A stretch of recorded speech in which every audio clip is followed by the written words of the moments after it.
Friday. Know the best deals are on Cyber Monday. Friday comes first when it comes to saving. Monday's worth the wait for what you've been craving. Deals so good it'll feel like stealing. Real cool message, could you make it less appealing? What's with the beef? You can get that too. Won't you call us? What's triggering you? Whichever day you're shopping on, you'll save a bunch at Amazon on Black Friday, Cyber Monday too. Join Jared, Dez, and your Memphis Grizzlies this Thursday, November 29th at 7 p.m. when your Grizzlies host the Utah Jazz presented by Mata. Get hyped, get ready for a fierce showdown, and secure your tickets today by calling 901-888-HOOP or visiting Grizzlies.com. Start your day with Sports 56 Mornings with Greg Gaston and Eli Savoy. Weekday mornings from 7 to 10, right here on Sports 56 and 98.5 FM. We are Sports 56, WHBQ Memphis, and W253DF Memphis, Flynn Broadcasting Stations. It's time to get up and get your day started. Morant. Oh! A jawbreaker! It's Sports 56 Mornings with Greg Gaston and Eli Savoy on Sports 56 and 98.5 FM. The first hour of Sports 56 Mornings is brought to you by East Memphis Ace Hardware at the corner of White Station and Quince. Now, here are your hosts, Greg and Eli. They get up every morning from the alarm clocks, wanting to take the 8:15 into the city. Good morning, everyone. Welcome into Sports 56 Mornings on this Monday, November 27th, 2023, final week of the month of November. Christmas just around the corner, all the holidays. Of course, we had the Thanksgiving holiday this past week. Hope you enjoyed your time off. I'm sure you had some time to relax and enjoy with your family. Hope it was a great one for you and yours. We got a lot to get to. It was a busy, busy week in the world of sports. Eli and I together have not had a show since, last Tuesday. I was on Wednesday, no show Thursday, and then Bryant Dacus and Zach did the show on Friday. So a lot to recap on the program today. That's what we'll do. Only one guest lined up. That's our Monday college football regular, Barrett Salih from CBS Sports, will join us at 8:25. Other than that, it'll be you. It'll be us. We'll be talking. We'll be conversing. We'll be taking your calls. We'll be reading your texts. And you can always hit us up on the Sports 56 listener lines at 901-360-8255. We are in the Family Leisure Studios. Family Leisure, where family and fun come together. Their overstock sale continues. 2120 Witten Road, just north of I-40. And the first hour of the program is brought to you by East Memphis Ace Hardware. Currently 28 degrees, clear skies. We're looking at a very cold day. We'll only get up to about 42 degrees as you begin your new work week and school week. On the program today, we're going to talk Grizzlies. Yes, we're going to talk Grizzlies. The Grizzlies are in a funk. It is not good. They got clobbered again on Wednesday in Houston, on Friday at home against Phoenix. Yesterday, they got beat up by Minnesota. There's no end in sight, although maybe there is. We're getting closer to Ja's return. We will discuss that. The Memphis Tigers men's basketball team had a good trip to the Bahamas, nearly a great trip to the Bahamas, as they won 2 of 3. Unfortunately, got beat up pretty good by Villanova in the championship game. We will discuss that on the program today. We will talk plenty of college football. The Memphis Tigers wrapped up their season with their 9th win, beating Temple in Philadelphia. Of course, now they await a bowl game. Ole Miss knocks off Mississippi State in the Egg Bowl. A crazy finish to the Iron Bowl, and that Michigan-Ohio State game was another good one, as it usually is. We'll talk about the latest as far as coaching changes are concerned and the bowl possibilities, as we will find out this Sunday. Of course, it is championship a weekend this Saturday. Friday games begin, and we'll have the bowl selections and announcement on Sunday. That's all coming up on the program today, so kick back, relax, and enjoy. Eli, I hope you enjoyed your time off and your Thanksgiving vacation with your family. I did, very much so. It was nice to get back home, see the family. First time I've been home for Thanksgiving in quite some time, so enjoyed the quick trip to Philadelphia and then the trip back home. A lot of flying and not much sleep, but managed to pull it all off and make it all happen. Although I do got to say this, I want to start this off. The Memphis airport. The redo of the airport, it's beautiful. It's absolutely perfect. Like the inside, all that stuff is absolutely beautiful. However, the Memphis airport has got to do something about their parking situation. It is a complete nightmare. There are no parking spots. The redo of the thing and you're adding flights, now you have to actually have places for people to park when they go try and get their flight. Mm-hmm. We showed up there Thursday morning, and me and probably about, 30 to 40 other cars are driving around. There literally is not a parking space available on the entire airport facility. So even the regular priced spots. I'm not talking about the discounted tower. No, there's not a You're spot. talking about even. Literally, you're having to park up on curbs. You just have to pull up on. You're either going to miss your flight or people are just parking anywhere. Like you just pull your car up onto a curb and leave it there. Like my gosh! We finally did that. I felt like we got to go in. Like we either are going to miss our flight or we're going to have to just leave our car. So we just parked on a curb in the parking lot. And as we were walking in, like 5 different cars stopped and said, "Where did you guys find a parking spot?" We're like, "We just parked on the curb." Like that's the only possible option at this point. So people are parking just everywhere because they don't have parking spots. So when you go into, and again, you weren't in the eco parking lot. I tried it. We went to the economy lot. There's no spots. We went to the long-term parking. There's no spots. It said the blue lot's full, the yellow lot's full, like everything. There's no parking spot available at the airport. Right. It happened to me one time as well. It always happens around holidays because everybody's traveling. But what I'm asking you is, you eventually went on a curb in the long-term parking? Yes. Okay. So you did get a little ticket when you went in. So you had something to show the cashier when you left. Well, we actually had somebody go, because I didn't like leaving my car on a curb. I was afraid it was going to get hit, so I had somebody go pick up my car. Oh, okay. That was smart. Yeah, it's a problem. And I didn't know if the idiots over there would start towing cars parked illegally, despite the fact that that's the only thing. If they did, they had to tow like probably 200 cars. Yeah, with the parking tower that they have, the eco parking, I thought there would never be an issue with flights. I mean, that's a lot of spots there, and yet there still is. So, unfortunately, that is an issue. Yeah, that's something they certainly have to address, especially, as you said, if they're adding more flights. Mr. Zach Boyd, how was your Thanksgiving, my friend? Oh, Thanksgiving was very busy. Yeah? Yeah, I had to bounce around from like 2 different places. So you're trying the vegetables at one place, the vegetables at the next place. Yeah, in a sense, yeah. The stuffing without the meat. Yeah. Good. It was good, though. What's your main dish for Thanksgiving?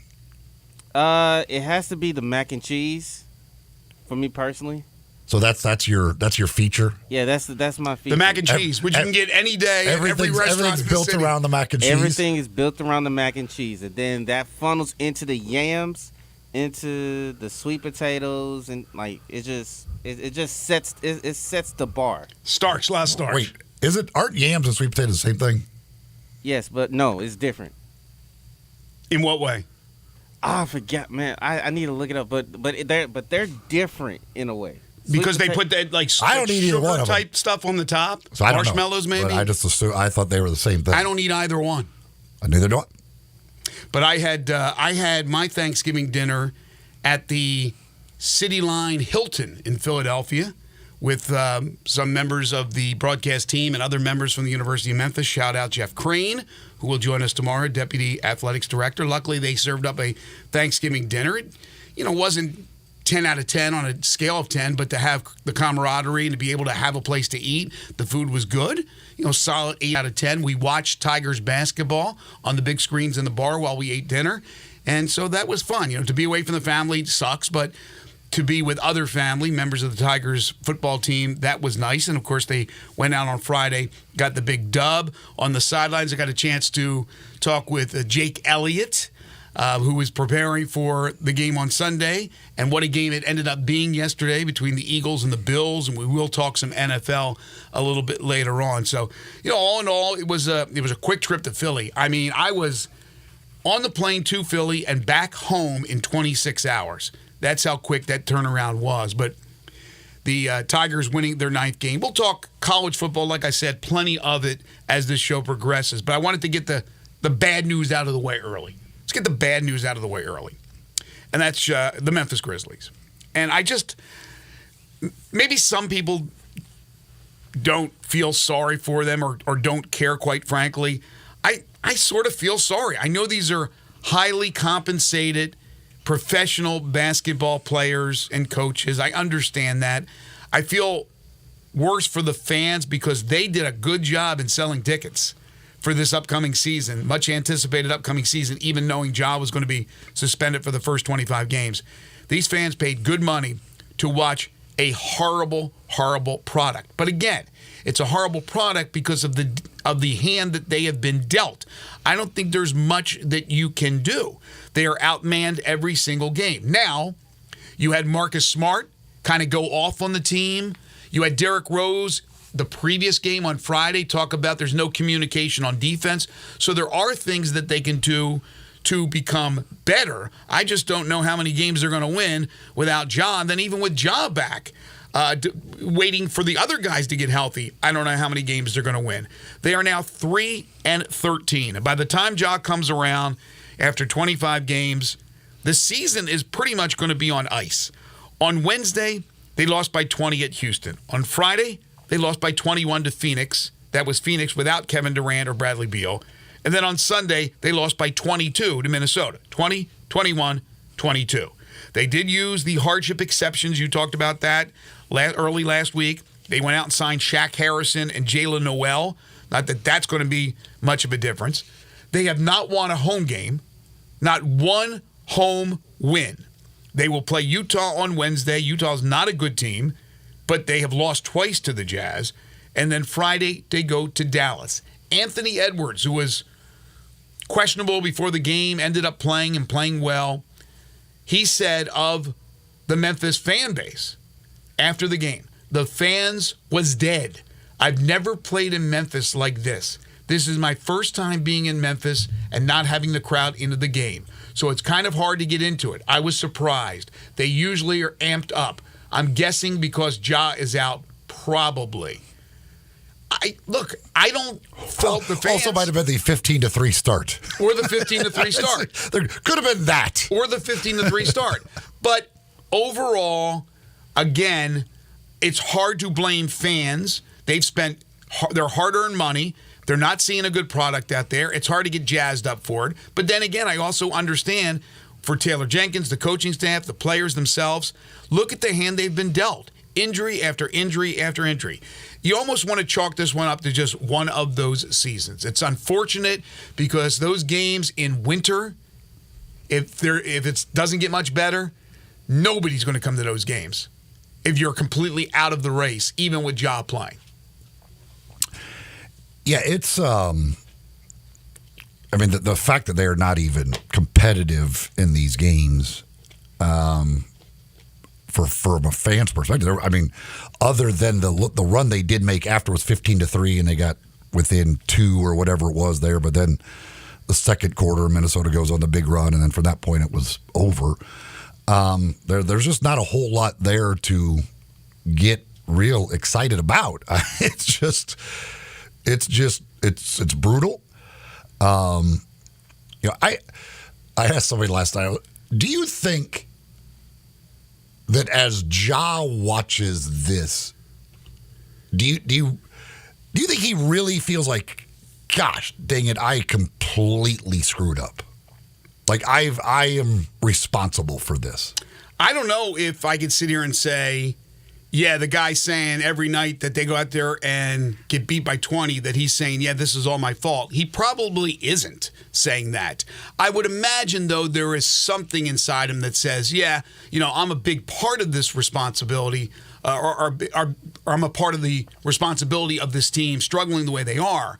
But he's probably thinking to himself, because he is who he is, when I come back, we're going to be the best team in the NBA.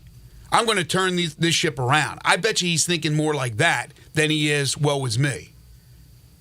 Well, but that's even if you believe that, that's all great, but that's not going to matter because of what you put the team in the situation of being win by the time you come back. Yeah, I agree. I don't know if he really, truly, I'm sure there's something there where he knows he screwed up royally and cost this team. There's got to be. It's just human nature to know that you caused this. I mean, you were a big part of causing this. But does he take 100% responsibility for it? I'm sure he doesn't. And I'm sure he's looking at it as if, well, I'm going to be the knight in shining armor. I'm going to roll right through that door, and we're going to start winning basketball games and get back into the race because of who I am. Looking at some statistics for the Grizzlies, they are 29th in offensive rating in the NBA. They are last in field goal percentage. They shoot 42% from the field overall. They are last in three-point percentage, although they attempt the fourth most. So they're counterintuitive there in that they keep shooting them, even though they are the worst team in the league at making them. They just keep on firing. On the other side, they give up the most three-pointers. They give up the highest three-point percentage. Teams shoot over 40. Teams are still shooting over 40% from three-point range against the Grizzlies. The Grizzlies don't shoot much better overall from the field than what they give up from three-point range. Mm-hmm. I mean, that to give up 40% from three-point range is pretty darn hard. Like, let's be honest. Teams should not be shooting 40% for a season. Now that we're talking 16 games in, giving up 40% from three-point range is ridiculous. I mean, it just both ends. Like, they started last night, they were 2 for 19, I believe it was, in the first half from three-point range. Meanwhile, Minnesota was like 8 for 14. I mean, there's just no, it's you miss a three, they make a three. And the threes that they give up are just wide open looks. I mean, if you give NBA guys wide open looks with nobody around them, that's how you give up 40% from three-point range. Like, those guys aren't going to miss if it's basically a shoot-around three where nobody is even close to guarding them. It's just, yes, they are certainly the shortage, with Ja out, with the injuries, everything else is terrible. But there certainly is something to what Derrick Rose and Marcus Smart are saying. Like, there is the effort, especially on the defensive end, is not, either the scheme is terrible, like just absolutely what they are trying to do defensively is just all wrong, or there is a lack of effort somewhere. Because, guy, you can't give up that many wide open threes if you have a decent scheme and you are playing at all hard. Even with a lack of talent? Lack of talent. These guys are NBA players. They know how to guard. Like, that doesn't. Well, I don't know. I'm not good enough to actually go put a hand in a man's face. Well, they're NBA players. Maybe there's 5 really, really good players against 2 really, really good players. I'm asking. It doesn't matter. That you can use those excuses on the offensive end and why you're a terrible shooting team, even though you choose to keep shooting threes. Whatever. On the defensive end, guys, I don't care. Any level of basketball, doesn't matter. Guys shouldn't be shooting threes where they basically can line up the wind and figure out what they want to do and then shoot it. Like, there's nobody around them. I refuse. So these are NBA players. Again, either the scheme is completely wrong, what they're trying to do, and they need to completely scrap that and start over, or guys aren't really trying that hard to recover and get out to these three-point shooters. Yeah, I think it's the latter. I refuse to believe it's scheme, although, again, the change of personnel every single game can affect the scheme, but I don't think it's the scheme. I think it's effort. Jaren Jackson Jr., for him to be considered a star in this league, and I know he's the reigning defensive player of the year, he has to step up. He has at times, but he hasn't been the guy that you expect him to be. Desmond Bane has been a little bit inconsistent now. He's been banged up a bit. He's trying to play through pain. We heard what Marcus Smart had to say about this team after the game. David Roddy said, I know it's tough for him to see that and be out there. All that emotion comes through, and you know that. That's what you respect. These guys were very complimentary of what Marcus Smart had to say as a leader. Desmond Bain said the team hasn't lost its edge, but it's searching for a new identity. We've had a lot of turnover. We had guys that had been in the program for a while, and it was all natural, but we're still a work in progress early in the season. Yeah, again, they're a work in progress because, again, they don't have that edge. They don't have that leader. That leader is John Moran. Dez, as good as he is not the greatest leader. Jaren Jackson Jr., as good as he is and as much as he wants to be a leader, is really not a leader. These guys have to play over their heads. They have to be phenomenal every game, and then others have to chip in for them just to have a shot. And when they're losing consistently by 20, to me, that just tells you a lot of it is lack of personnel. They don't have the players. Look at the guys they're using in the rotation. This is not good right now, but I think there is something to say about effort, and I think that's what Marcus Smart was talking about. I don't believe it's scheme. They're being outplayed because I think it's the effort from the players that are in there right now, and some of that is the lack of, I know they're NBA players, but they got guys that are just been called up to 10-day deals because of the injuries that they have. Again, there is a level of talent, too, in the NBA, and they just don't have it. When you're facing a Minnesota team that is Anthony Edwards, Karl Anthony Towns, Rudy Gobert, Mike Conley, and you're throwing out what you're throwing out there, you have no chance. Again, I can understand losing games, all that.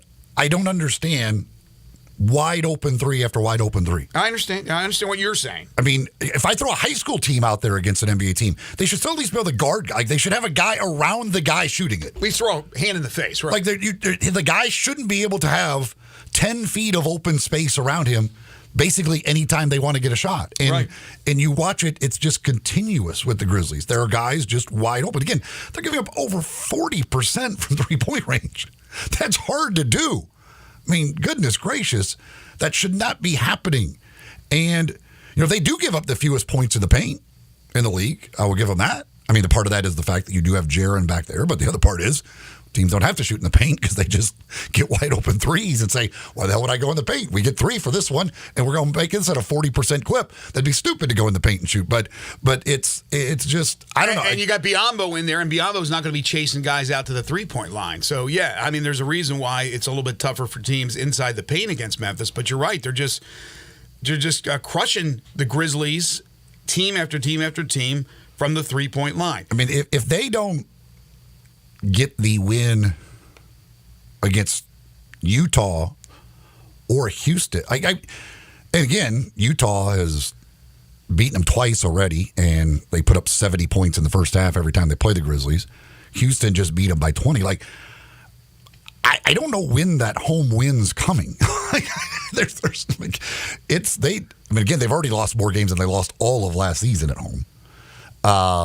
Which is hard to believe. We're here on November 27th to make that statement. But yeah, it's just, I don't know. It's looking certainly like by the time Ja comes back that, yes, the season will be pretty much, they're now 4.5, I think it is, out of the 10 spot. You continue to lose. Like, I don't know, by the time he comes back, you might be 7-8 games out of the 10th spot. And that's that, again, you're talking about, and you have to leap a lot of teams to get there. Like, I just don't, it looks like more and more, like by the time he gets back, it's basically not going to matter. Like, you almost, at that point, would be starting to think about tank mode. Yes, absolutely. Again, Utah on Wednesday, they lost to them twice. The Grizzlies go into that game at 3-13. They turn around, they play at Dallas on Friday. They still got to go to Phoenix. They got Dallas again. The games against Houston are interesting. Houston and Memphis battled for a while there in Houston on Wednesday. It was not a good game by Dylan Brooks by any stretch of the imagination. Yet, Jalen Green was really, really good. The Grizzlies got worn down. They end up losing that game by 20. You turn around, and in that game, you had Tripp and Dez each went for 23. So they did their job at least offensively. Then on Friday against Phoenix, you had bad games from Dez and Jackson. You have no chance. I mean, like, no chance if those guys struggle. Aldama had a good game with 21, and D. Rose at 17. They lose by 21. Yesterday, Bain and Jackson go 9 of 30 from the field. Again, you have no chance. Edwards wasn't even sure if he's going to play, goes for 24, and they lose by 22. Incrementally, it's going up each game. So again, I'm not going to go over the schedule. There are games on there you go, gosh, you got to beat Houston, right? You lost them already by 20. Well, maybe they win one of those games. Maybe they can get a little revenge on Utah on Wednesday. I don't know. I don't see it. But is this team going to go 3-22 without their star, without Ja? I mean, 3-13 is incredible. I mean, nobody thought that they wouldn't win at least 8 or 9 games, 10 games, at minimum, bare minimum, while Ja was out. I mean, again, now, granted, you've added injuries in this that were not expected in Smart, in Kennard and right. Key players that have been injured. But again, you still have, I mean, if people believe that, like, Desmond Bain is an all-star level player, like, you have 2 all-stars. You still have 2 all-stars that you are playing with. And that's why I question, again, these guys are really, really good players, but they haven't stepped up to be all-star caliber if they're not leading their teams to at least a victory every once in a blue moon. You have to question that. Or the rest of their subs, or the rest of their rotation, not really rotation players, the players they're using now in their rotation because of injuries are just horrible. And that you blame on the front office for choosing the players that they choose. Because these players are bringing nothing to the table except for Aldama. And Roddy a little bit. Marcus, for Marcus Smart to do that last night, like, it's not like he didn't make that up. Like, he's clearly seeing a lack of effort. When you're calling guys out and saying it's embarrassing, that's like there's clearly a lack of effort for him to get to that point where right there in front of everybody on the bench, he is lighting into guys and saying it's embarrassing what you're doing. I'm so glad he did. Again, I'm so glad he did. But again, is it embarrassing because they're not giving it their all, or is it embarrassing just because they are overmatched? And I lean toward the latter. There may not be the 100% effort. He may be right about that. But I look at that talent on the floor, and I look at the other talent on the other side, and I think, how are they going to win a game? Because like you said, they are all NBA players, but there's a level of difference between really good NBA players and marginally good players who probably shouldn't even be in the NBA. There's some guys, obviously, that are on this roster that you question whether or not they should be. All right, when we come back, we're going to talk some Tigers hoops and their trip to the Bahamas, and then we'll get hot and heavy into college football, followed by the NFL. Lawn Solutions is a locally owned weed control fertilization company that serves the greater Memphis area, and even though we are getting close to winter, it's still a good time to get in contact with Lawn Solutions because they take care of your lawn all year long. So when spring is sprung, you won't see any of those weeds. They control the germination of the weeds by applying pre-emergence during the winter months and post-emergence during the summer months. They can take care of any disease your lawn has or any insect infestation. They're not a lawn mowing service. They treat your lawn to get rid of those weeds. So call Brandon Holly today. They will take care of you. 901-867-5626 or online at lawnsolutionsinc.net. Locally owned, family operated, it's Lawn Solutions. Just underway on a Monday. This is Sports 56 Mornings with Greg and Eli on Real Sports Talk, Sports 56 and 98.5 FM.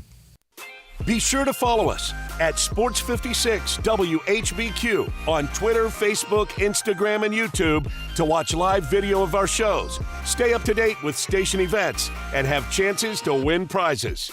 Don't miss out on anything that's going on. Follow us at Sports 56 WHBQ. Hey fellas, Bill Russell at Russell Brothers Fine Jewelers, and this year it happened on October 17th. I had my first gentleman ask me what he should get his special lady for Christmas, and my answer was this: get her something she will enjoy and get her something she will absolutely love. Think about her likes and her dislikes. You might even ask her what she wants. Then, come let us show you the finest, most beautiful jewelry in Memphis. This will be our 38th Christmas, and for many of our customers, they've been with us for every one of those 38 48 years. They come looking for beautiful gifts, fine jewelry that makes a lady's eyes sparkle, but they also know that they will receive quality and service that is unsurpassed in Memphis. And at Russell Brothers, you can play St. Nick knowing that if you don't make the right choice, our money-back guarantee will allow her the ability to exchange her gift for one that she really does love, or she gets your money back. For 5 decades, we've helped thousands of Santas. We'd love to help you. Russell Brothers Jewelers, 4646 Poplar at Perkins. 5-Ash Roofing, it's what we do. Roofing and siding, gutters too. We're the pros you can trust to get it done right. Call on us. 5-Ash Roofing, the name to know. 5-Ash Roofing, the only way to go. 5-Ash Roofing, it's what we do. 5-Ash Roofing. Is that not the corniest thing you've ever heard? Can you believe I paid good money for that silly jingle? Well, the experts say make it memorable, and I think I got my money's worth. 5-Ash Roof Services, proud partner of the Memphis Tigers and the official roofer of the Tigers home team. 5-Ash Roofing, 367-0050 or memphisroofer.com. 367-0050 or memphisroofer.com. 5-Ash Roofing, it's what we do. We're here for you. How long has it been since you heard the term being overstocked? Well, it's happened at Family Leisure. Yep. That means you get the savings, like select patio sets that are up to 50% off. If you need a play gym, you're in luck because they're also overstocked and start at under $2,000. Pool tables and game room items up to $700 off of in-stock items. Saunas, massage chairs, arcades, even theater seating. Special financing is available with free delivery. Family Leisure is extending sale pricing on all in-stock hot tubs and swim spas. And if you need supplies to close up your pool for the winter, Family Leisure has them up to 30% off. It's been a while since you've heard of an overstock sale, but Family Leisure is right in the middle of one. Huge deals and a huge overstocked inventory. That means great savings for you. It's happening now at Family Leisure, Whitten Road at I-40, where family and fun come together. eBay Motors here for the ride. Elbow grease and a whole lot of love transformed 100,000 miles and a body full of rust into a drive entirely its own. LED headlights, spoilers, whatever you need, eBay Motors has it all at affordable prices. And with eBay Guaranteed Fit, it's guaranteed to fit your ride every time. With all the parts you need at the prices you want, it's easy to bring home the win. Keep your ride or die alive at ebaymotors.com. Eligible items only. Exclusions apply.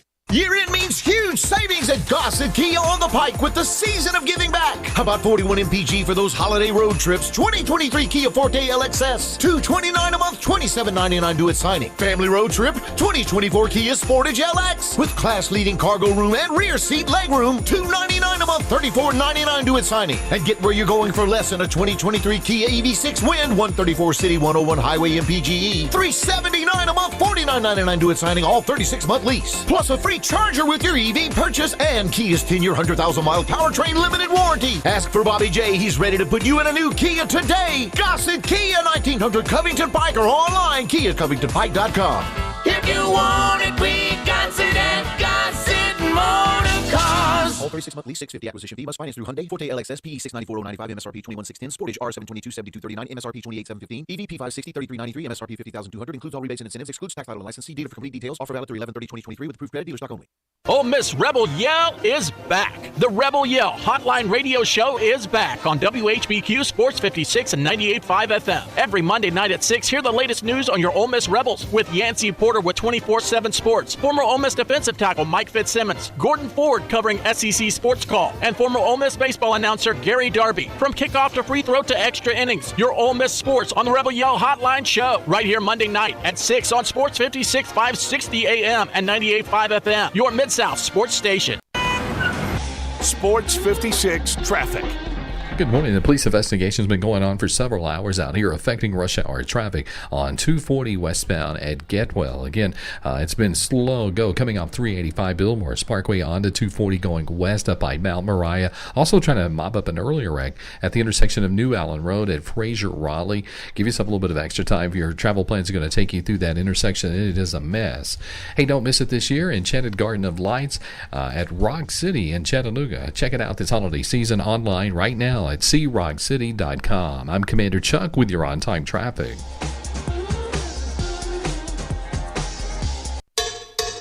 Now back to Sports 56 Mornings on Sports 56 and 98.5 FM. This hour is brought to you by East Memphis Ace Hardware at the corner of White Station and Quince. Here once again are Greg Gaston and Eli Savoy.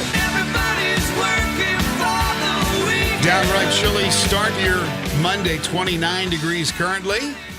Hour number one, Sports 56 Mornings. Going to talk some Tigers hoops in a second, but got some text to read on the Grizzlies, which we talked about in segment one. Drew says the one bright side for me is having a lot more free time, not having to watch the Grizzlies. It's one way to look at it. Sad, but true for many. You kind of know what the outcome's going to be at this point. Probably going to lose by around about 20. But how about those who purchase season tickets? They sold a lot of tickets, and this is the product they're seeing, unfortunately. Another texter talking about Josh says, you have a league that suspended him excessively for something that's not against the rules or illegal. You had a front office that knew that Steven Adams was questionable. You have a team and a coach that don't have a tough attitude right now. That's why I personally was against getting rid of Dylan Brooks. Anybody knows anything about basketball, you have to shoot your shot and talk stuff on the floor and off the floor to get in guys' heads. That worked real well last year with Dylan in the playoffs. Too many nice guys right now. Some heads should roll. Bad planning as far as getting good players in the offseason. Bad coaching right now. Taylor Jenkins does not have a clue on coaching this team. I don't believe that. I think that's not true. As far as Dylan Brooks is concerned, hindsight's 20/20, and maybe this guy's telling the truth, or girl. But at the time, I think we were pretty much in unison on this show that it was Dylan Brooks' time, that he had to go. And he was an unrestricted free agent, but he had worn out his welcome. Yes, I do agree with that person that there needs to be some toughness. There needs to be, and Marcus Smart was brought in to bring that. You know, Josh certainly plays on the edge. But, yeah, they're lacking some of that. You know, Jackson's never really had that. I don't know, maybe Bain will develop that.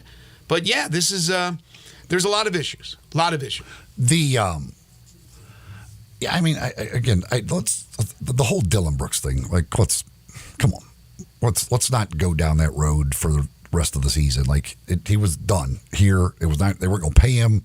It wasn't a thing. He wasn't coming back. And to act like he was great. In the playoffs he goes after LeBron. What did that do last year? I mean, it was stupid. So let's not act like Dylan would so they would be have 10 wins right now if we had Dylan Brooks, for goodness sake. Yeah, he wore out his welcome. That bus has gone down. The Steven Adams part of the boulevard. It's done. It's gone. The Steven Adams thing is still the great mystery of all. I still would love to know what went on this offseason, about what doctors were saying, what doctors he was seeing, and what the front office's idea was if they thought Steven Adams was fine coming into training camp, or and if so, who the hell was lying to him? Who was the one that told him that he was fine?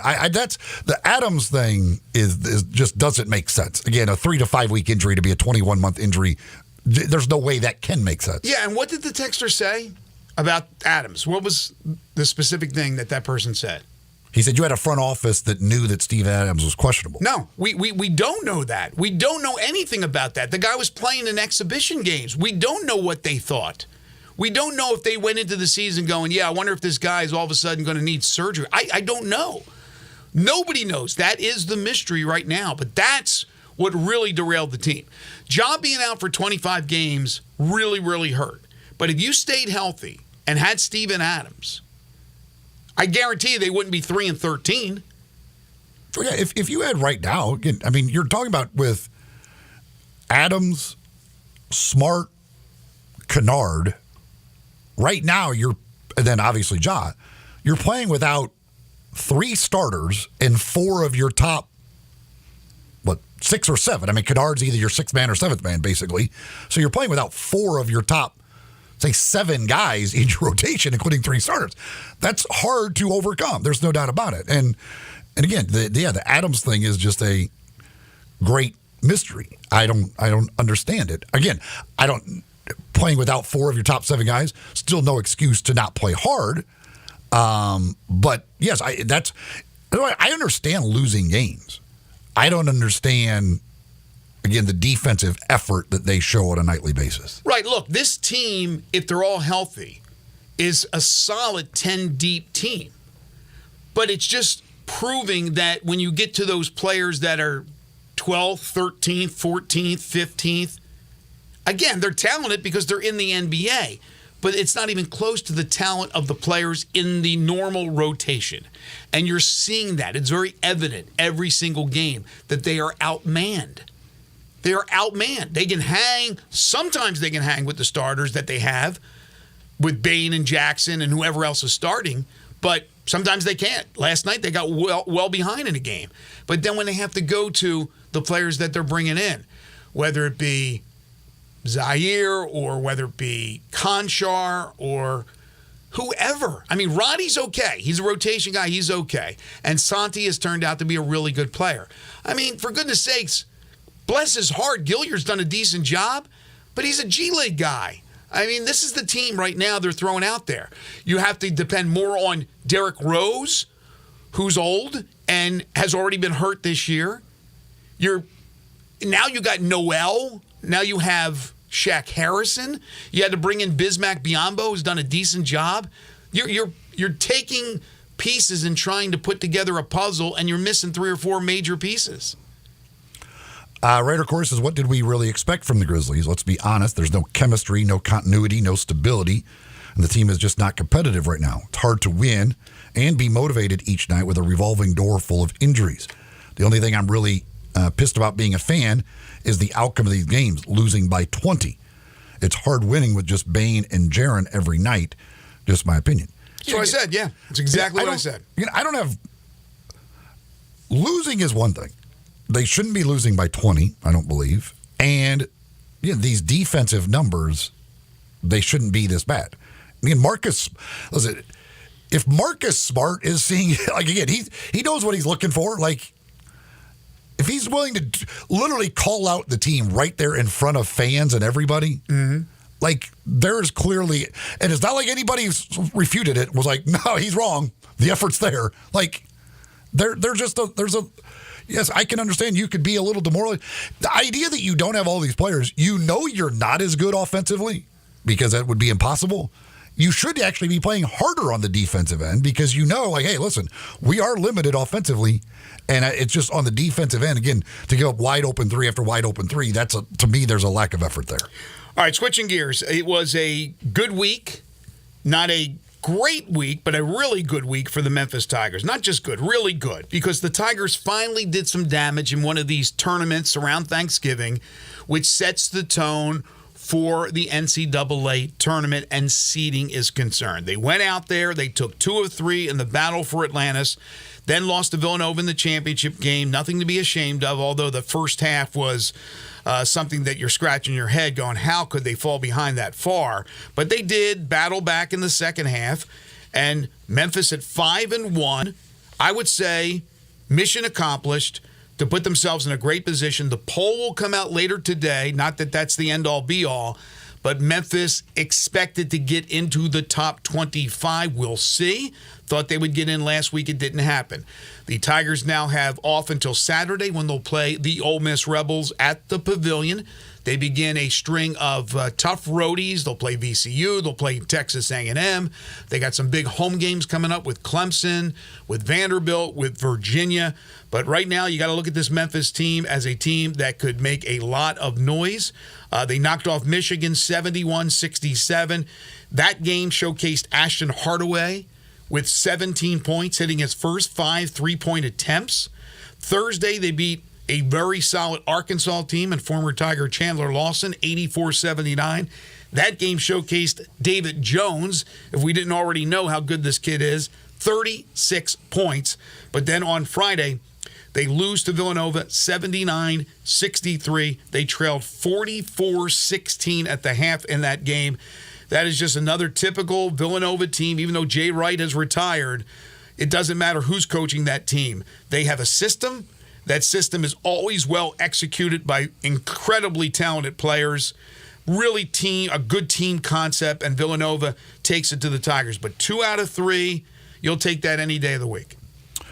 Yeah, it was basically one horrendous half of basketball that cost you the chance to go 3-0. But the wins over Michigan, especially the win over Arkansas, those are it's really good wins that you want on that resume at the end of the year.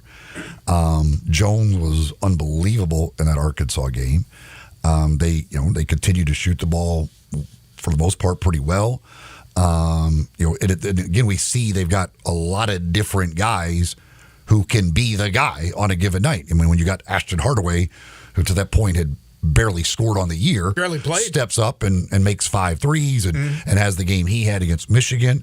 Certainly, there's a lot to like, and overall, a successful trip. It's unfortunate that first half was just a train wreck against Villanova when you shoot 4 for 27 from the field, which I honestly don't even know how that's possible to shoot 4 for 27 as a team in a half of basketball at that level. But so that game's over at that point. Like, you have no chance to come back and win that game, and so it's unfortunate there. But overall, going 2-1, wins over Michigan and win over Arkansas, which in all likelihood will be a quad 1 win, I would say, at the end of the year.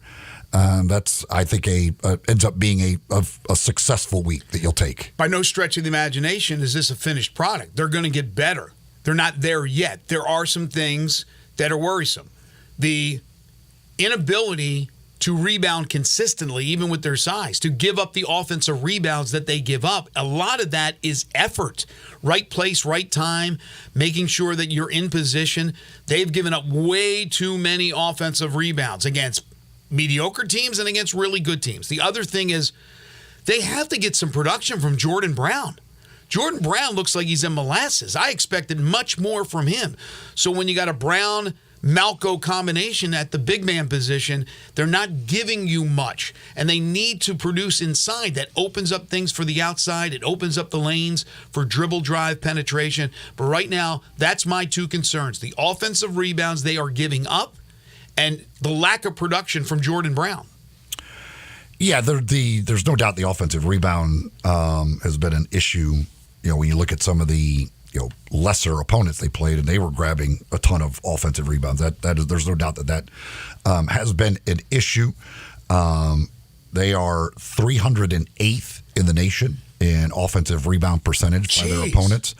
I knew it was bad, but opponents are getting over 34% of the available offensive rebounds. So that certainly is not very good. That's a number that has to get much, much better. And again, even the Michigan, you had the big lead, kind of let them back into it, but still were able to hold on. Like there were some moments, some lapses in those games where but they showed at the end, like, hey, regroup, get the win, do the things you have to do down the stretch, getting some big defensive stops, making some shots. And so, again, it's just Villanova, you buried yourself so deep, there's just no getting out of that hole. Like there is no way you're possibly coming back from that hole that you dug in that game. Again, 4 for 27 there's no way to come back from. Yeah, I think this team does have a clutch gene. I do think so. Down the stretch that they're going to make the plays. But again, the hole was too big, as you said, that they dug against Villanova, made it respectable in the second half. This hour of our program is brought to you by East Memphis Ace Hardware, corner of White Station and Quince is where you'll find them. That's where you're going to find the Big Green Egg and all the egg accessories, as they're a platinum dealer, the Big Green Egg here in town. Plus, you can find anything else that you need for any of those DIY projects. Of course, leaf pickup right now is a big thing. They've got everything you need there, from blowers and rakes and bags, all that stuff to pick up those leaves. They've got you taken care of. They got a wonderful selection of paints and other stuff for those projects around the house with this cold weather. Great opportunity to get some of those things done inside inside the house that you may need to get done. And all the supplies you need are at East Memphis Ace Hardware, plus a wonderful staff to help you find everything that you need at East Memphis Ace Hardware, corner of White Station and Quince. And by the way, for those who thought that maybe Florida Atlantic was toast after losing that terrible game to Bryant, a Q4 loss, they've come back and have beaten Butler, ranked Texas A&M, which Memphis will play soon, and destroyed Virginia Tech. Yes, that is a very good basketball team. So remember what they did last year? They got just about everybody back. Things happen in sports. I don't know how they lost that game to Bryant, but they did. But that is a good team. It'll be Memphis and Florida Atlantic battling to the end in the American Conference. We're coming back with our final segment of Hour 1. This is Sports 56 Mornings with Greg and Eli on Real Sports Talk, Sports 56 and 98.5 FM. We are Real Sports Talk. Sports 56 WHBQ. Available on your radio dial at 560 AM and 98.5 FM, as well as around the world online at sports56whbq.com. Take us with you everywhere by downloading the Sports 56 app. And at home, just say, Alexa, play Sports 56. Wherever you are, stay tuned in to Real Sports Talk. Sports 56 and 98.5 FM. Roofs, and more roofs. Chris Price here with Metro Builders. Is your roof leaking? Do you have mold stains on the ceiling of your home or business? Is your carrier denying your claim or offering a repair simply because they don't have enough documentation? You need a contractor that performs work for insurance claims for policyholders each and every day, and Metro Builders is here to assist. Call Metro Builders. At Metro Builders, we provide free estimates, consultation, and claim repairs. Metro Builders' process of arriving, inspecting, diagnosing problems, and estimating is second to none, commercial and residential. Our team of Hague-certified technicians are standing by to assist you with providing estimates and photos to your carrier to document your loss. All you owe is what your policy states. No large fees on top of the final scope. We use high-grade materials and are certified by companies like Atlas, CertainTeed, Owens Corning, and Mulehide with labor warranties up to 50 years on all of our jobs. Metro Builders provides roof repairs across the Mid-South. Call Metro Builders to schedule your inspection free. Call me. 901-375-1717. That's 901-375-1717. What happens to former real estate agents when they want to sell their homes?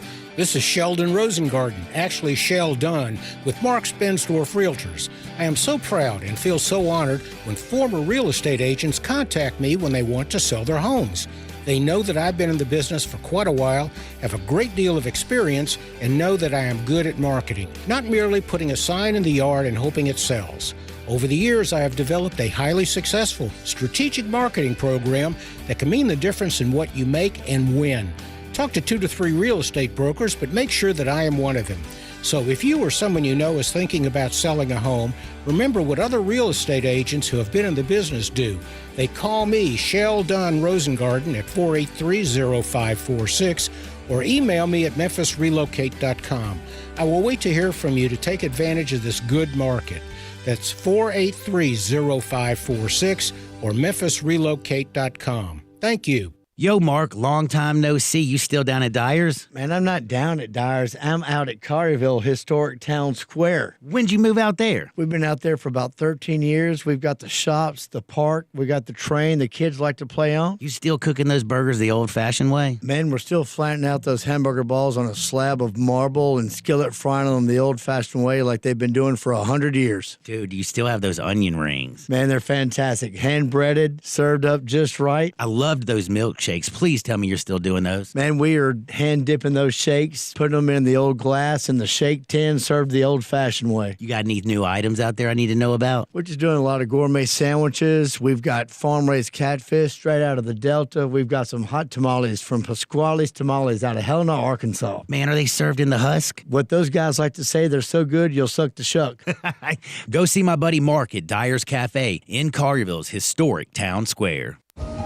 Oh, not this song again. Hello, Sarah. Real quick, if you had to choose, would you listen to elevator music all day or deal with payroll compliance? Oh, payroll compliance for sure. Wait, really? Staying compliant is so much easier with Gusto. Gusto automatically calculates my taxes and files with all the right agencies for me. That actually sounds great.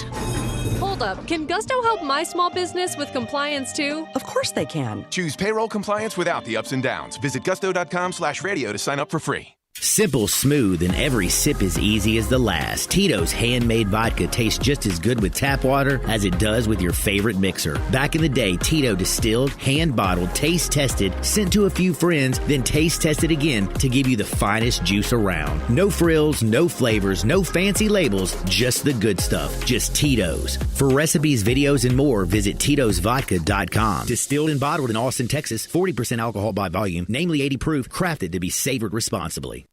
Now, back to Sports 56 Mornings on Sports 56 and 98.5 FM. This hour is brought to you by East Memphis Ace Hardware at the corner of White Station and Quince. Here once again, Greg Gaston and Eli Savoy. I got a little change in my pocket going jingle. There is a really good follow on X.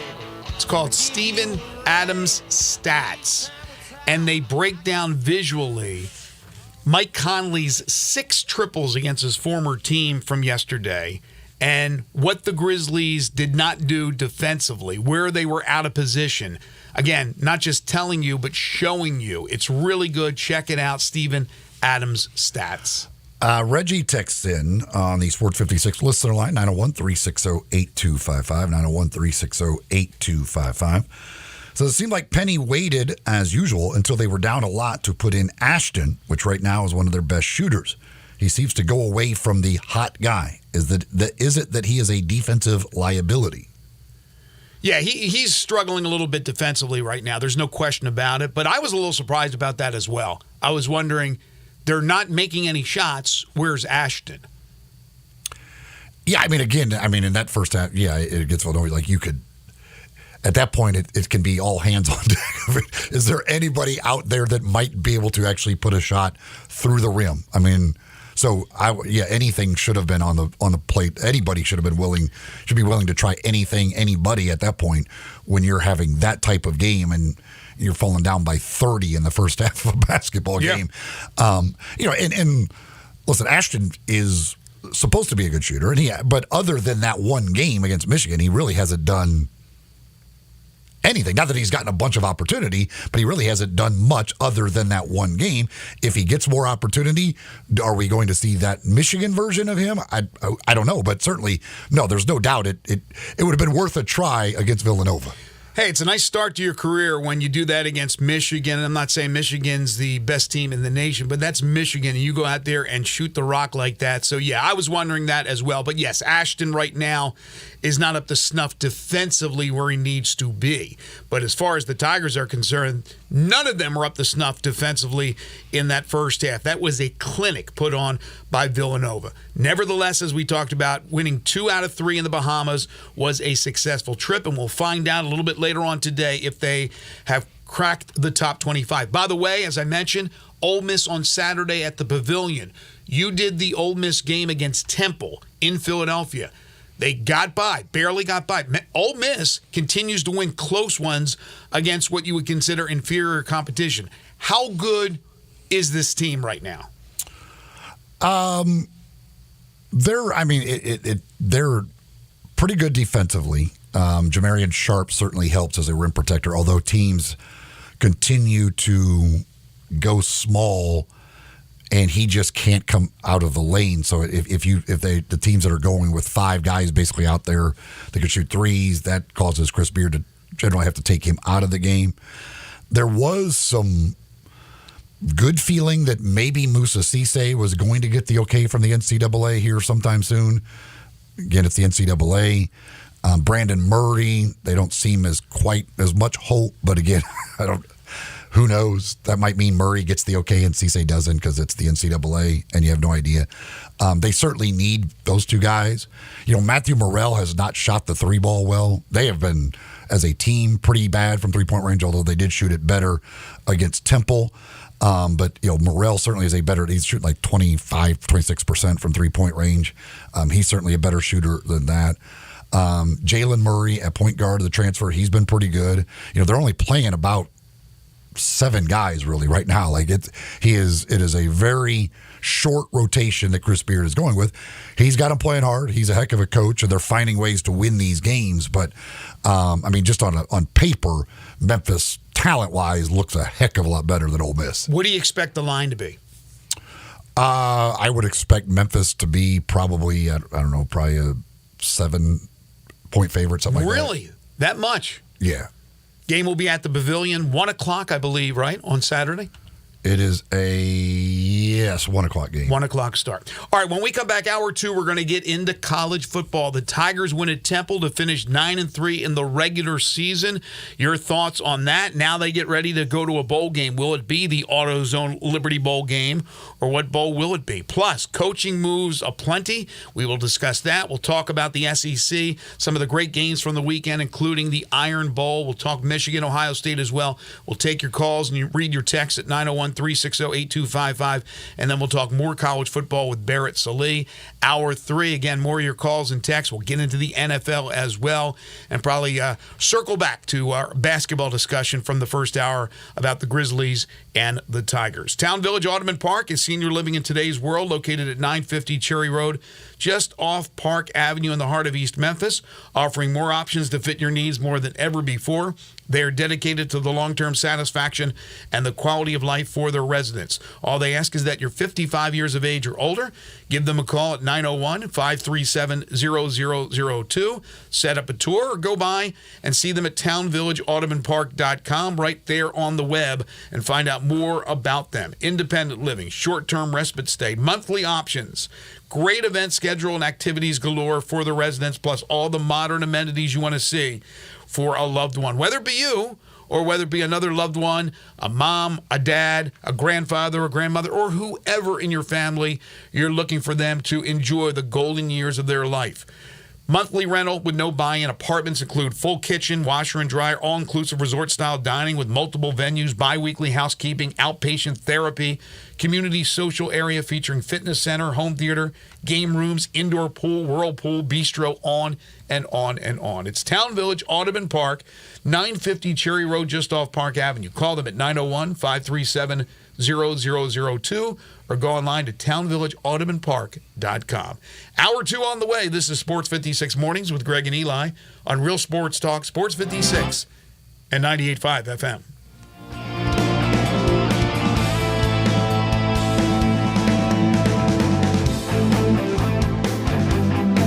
Memphis, home of the Blues, World Championship Barbecue, and award-winning craft beers. Now you can discover these great libations on a craft beer adventure with City Brew Tours Memphis. City Brew Tours Memphis is your ticket to behind-the-scenes access at local breweries. See how craft beer is made, discover the different styles of beer, and learn the history of beer and how Memphis brewers are making such great beer. Best of all, with City Brew Tours, you get to sample great beers at each brewery you tour. And you get some great local munchies to go along with all that great beer. City Brew Tours takes care of the transportation to the breweries, too. You drink, they drive. Need a great gift idea this year? Get your loved ones an experience they will never forget. A local craft beer tour with City Brew Tours Memphis. Go to citybrewtours.com/Memphis and brew up a craft beer adventure. City Brew Tours Memphis. You drink, they guide. While interest rates are on the rise everywhere else, at Genesis Diamonds, they have got just the relief you need this holiday season. 5 years, 0 interest on anything and everything.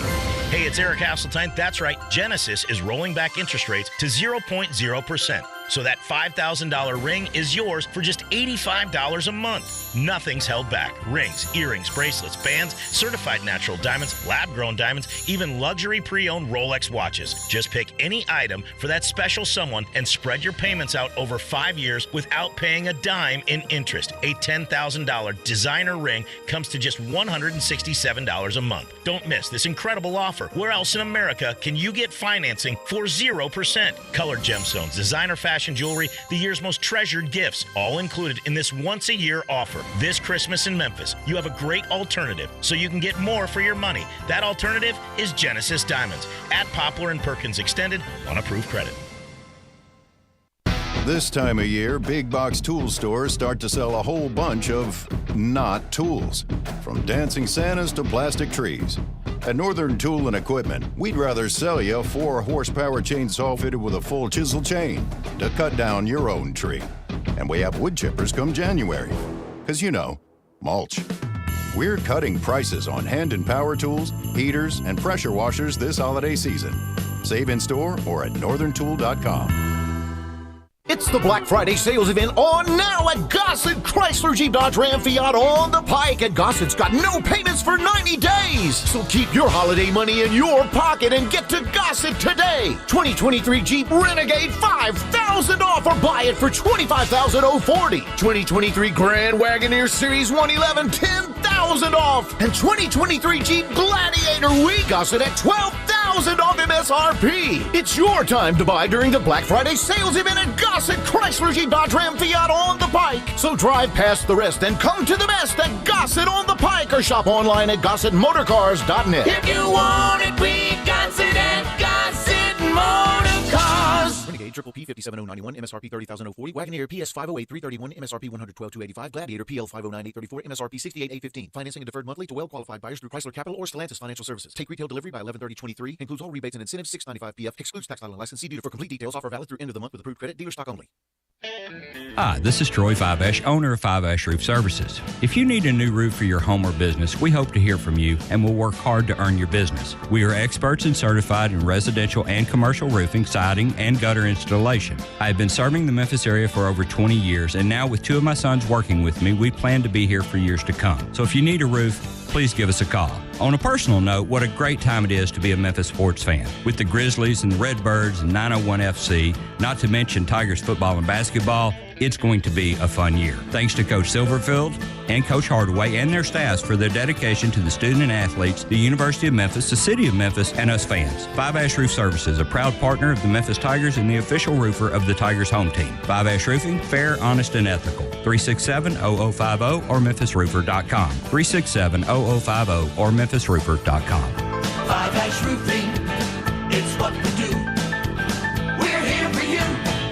When the weather gets better, I found a new place to really soak it in. It's the patio at the Commissary in Collierville. We all love the delicious Memphis-style barbecues. You can begin your barbecue fest with some great appetizers like the cheese plate or the tamales or the barbecue nachos. Oh, those smoked chicken wings, they're terrific too. Then dig into the ribs or the barbecue shoulder. Get it chopped or pulled on a sandwich. A big sandwich, or you can get it on a plate. You've got choice, and you've got choice in places. Don't forget the Germantown Commissary as well. Comes with beans and slaw, deviled eggs they're famous for. And Brad, you can even order by the pound, a 6-pack or an 8-pack or even a 12-pack. The Boss Man salad, the chicken plate, the barbecue shrimp. There's something for everybody, and those great desserts. The best icebox lemon pie anywhere. Or my favorite, the banana pudding. Check out the patio, TVs for sports, and music on the weekends. You love the Commissary.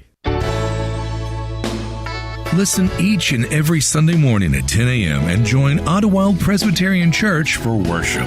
Ottawild is a PCUSA church located in Midtown Memphis.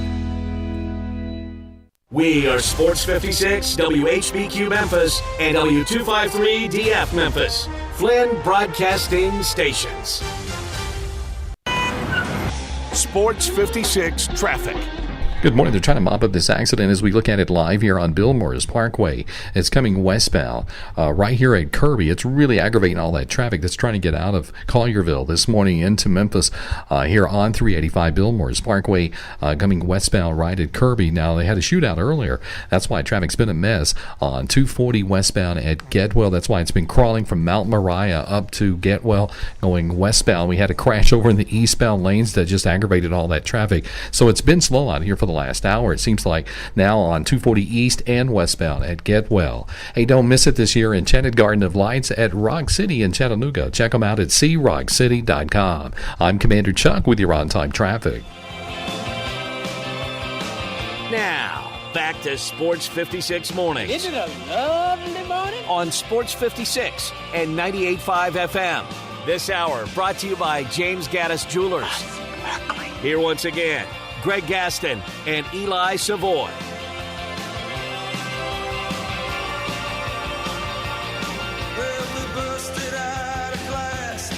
Welcome back, everyone. 8:07 the time, hour 2 here on Sports 56 Mornings, the Monday, November 27th, 2023 edition. Greg Gaston, Eli Savoy, Zach Boyd with you from the Family Leisure Studios. Family Leisure, their overstock sale continues. 2120 Whitten Road, just north of I-40. Currently sunny and 31 degrees. We're looking at a high today of only 47 tonight, mostly clear, with a low around the freezing mark. 32 degrees tomorrow, mostly sunny, with a high of 49 degrees. Coming up a little bit later on in the hour, Barrett Sallee will join us from CBS Sports. Second hour of the program is brought to you each and every day by our friends at James Gaddis Jewelers. Their Jingle and Gems holiday party is Thursday, and you are invited. 5 to 8 o'clock at James Gaddis Jewelers, 4800 Poplar Avenue between Mendenhall and St. Nick in East Memphis. They want you to come by, enjoy some live entertainment, festive cocktails, savory bites while shopping their newest arrivals just in time for the holidays. Jewelry makes a great gift for anyone in the family. So check it out. James Gaddis Jewelers, 4900 Poplar, this Thursday for their Jingle and Gems holiday party. Now, every Monday and Friday, James Gaddis Jewelers brings you the Memphis Sports Fact. Did you know David Jones of the Tigers, we talked about him in Hour 1, became only the second Division I player in the last 25 years to have 35-plus points and 5-plus steals in a road or neutral site victory over an AP Top 25 team. The other was a guy you may have heard of by the name of Steph Curry. He did that in 2008 for Davidson versus Gonzaga. All right, let's talk some Tigers football. Then we'll get to your calls and your texts. And Barrett Sallee on all things college football. The Memphis Tigers closed out their regular season with a 45-21 win over Temple. They had lost 3 straight games in Philadelphia against the Owls, but this one really never in doubt as Memphis finishes 9-3, 6-2 in the regular season. Their only 3 losses to 3 ranked teams. SMU now ranked in the AP poll. SMU, Tulane, Missouri, their only losses. Seth Hennigan, 18 of 28, 250 yards, 4 touchdowns. He becomes the school's all-time leader in completions, and he's staring down Brady White to become the school's all-time leader in passing yardage. Blake Watson, 15 carries, 95 yards, a touchdown, 4 catches, 39 yards, another touchdown. He becomes the 8th Tiger to rush for over 1,000 yards in a season. This Tigers team, the 10th to win 9 games or more in a season. They're the 4th team in the 108-year history of the football program to win 5 road games in the same season. And they have a chance with a bowl win to become only the 4th team in Tiger football history to win 10 games. The question is, which bowl will it be? But no doubt against Temple on Friday. Yeah, certainly good to see them take care of one of these opponents in that way, not have to squeak it out in the end. They, from the very start with the touchdown right off the bat on the deep ball to Skates, and was never in doubt from that point. So a good showing. Obviously, 9-3 is, when you're talking Memphis football, 9 wins, that is something that you can't be disappointed in. And I know there's people out there that will be disappointed in it because of things we've talked about over and over again. But in the end, 9-3 is 9-3, and don't get that opportunity to play in the conference championship game. They competed for that. Were right there, had a chance, didn't get it done. But certainly 9-win seasons should not be just ho-hum at the University of Memphis. Yeah, look, the bottom line is the bottom line. It was a very good season. Now, there'll be a little bit more pressure next year to get to the conference championship game with SMU leaving the conference to go to the ACC. You look at the conference and you go, okay, you got Tulane. Tulane's still there. UTSA is strong, but Frank Harris, I think, finally moves on after 7 years. And that's true, 7 years. And then probably you'll see improvements, I would think, at UAB, at Florida Atlantic under Tom Herman, at North Texas. East Carolina was once a proud program. I can't imagine it will still be mired in mediocrity. I think these teams will be better, but Memphis should be right there at the top with Tulane and UTSA. And if UTSA ends up losing their coach, Traylor, I think Jeff Traylor, there's a chance that they could take a step back. But, yeah, I mean, for those who are going to complain about this season, then they're just doing it to complain, that they just don't like Ryan Silverfield. But, yeah, they were tough losses. They lost by 7 at Missouri. They lost by 10 to Tulane. They had that lead. I know they had the lead against Tulane at home. and they lost by 4 to SMU. Again, it was a home game. I understand that. But to go on the road, to win 5 times, to win when you're not playing your best, to be able to come back in the last minute and win at North Texas, to be able to come back from down 10 in the fourth quarter, force overtime, and win at Charlotte. I understand they're not great opponents, but you make it sound, some of you, like Memphis is friggin' Michigan. They're not. And to be able to do what they did was quite impressive. Plus, you throw in the fact that they are not way up there as far as NIL is concerned. Now, where will they go bowling? A lot of people believe that they'll stay home and play in Memphis at the AutoZone Liberty Bowl. Here's the deal, by the way. Yesterday, there was a lot of, or Saturday, there was a lot of things going on in college football. It ends up being that James Madison and Jacksonville State will be able to go to a bowl game. After all said and done, they are going to a bowl game. And it looks like Minnesota is going to be the only 5-win team to make it to a bowl game because they were 1 short. Mississippi State was the next in line. Colorado State lost to Hawaii, but there was another team that ended up winning, and that prevented Mississippi State from also getting the call. If Mississippi State got the call, then I think the SEC would have had enough as far as the AutoZone Liberty Bowl is concerned. And I know there's the talk that they want Auburn. At least Harold Grader said that on our show. Mississippi State would not have been a part of the pool of bowl teams at 5 and 7. So they would not have mattered for the SEC. Oh, they would not have. That's what Harold told us, that those 5 and 7s are just fillers after everything else is done. Gotcha. Okay, but either way, it does appear that there's a good chance that they stay at home. Now, the other 2 bowls that I was told on the trip with Memphis officials is the Fenway Bowl, which I thought was out of the mix, and the Military Bowl. I was hoping maybe the Gasparilla down in Tampa. But again, more money, I understand. But people have to realize that you don't get all that money. It still goes to the league, and then the league divides it up. You'll get a little bit of a bigger share because you brought in more. Same with Tulane. Tulane's going to play, unless Tulane loses to SMU, then who knows, all bets are off. But if Tulane wins, they're going to the Fiesta Bowl. And that's a lot of money that's brought into the conference. They don't get all that money, but they get a bigger hunk of that money. So it would certainly help out Memphis financially. From a player standpoint, do you want to play in your home stadium? Do you want to dress in your own locker room? I don't know, maybe some do. I'd want to go away personally, but it's not going to be their decision. If they don't ask every player and they all get a vote. So we'll find out Sunday. You know, the word may leak out a little bit early, but there's a good chance that it could be the AutoZone Liberty Bowl game, which would be the second time in 6 years? 5 or 6? I don't remember what other year that was that they were here. It wasn't too long ago, but was it the year before the Cotton Bowl year? I don't remember. Okay. Yeah, again, I mean, staying home and playing in the Liberty Bowl, the AutoZone Liberty Bowl, sorry, Harold, makes all the sense in the world for the university. I mean, you eliminate the travel expenses of a bowl. Like that's a big deal. No question. Very big deal. For the university, it's huge. For the players, I wouldn't want as a player to play in the AutoZone Liberty Bowl.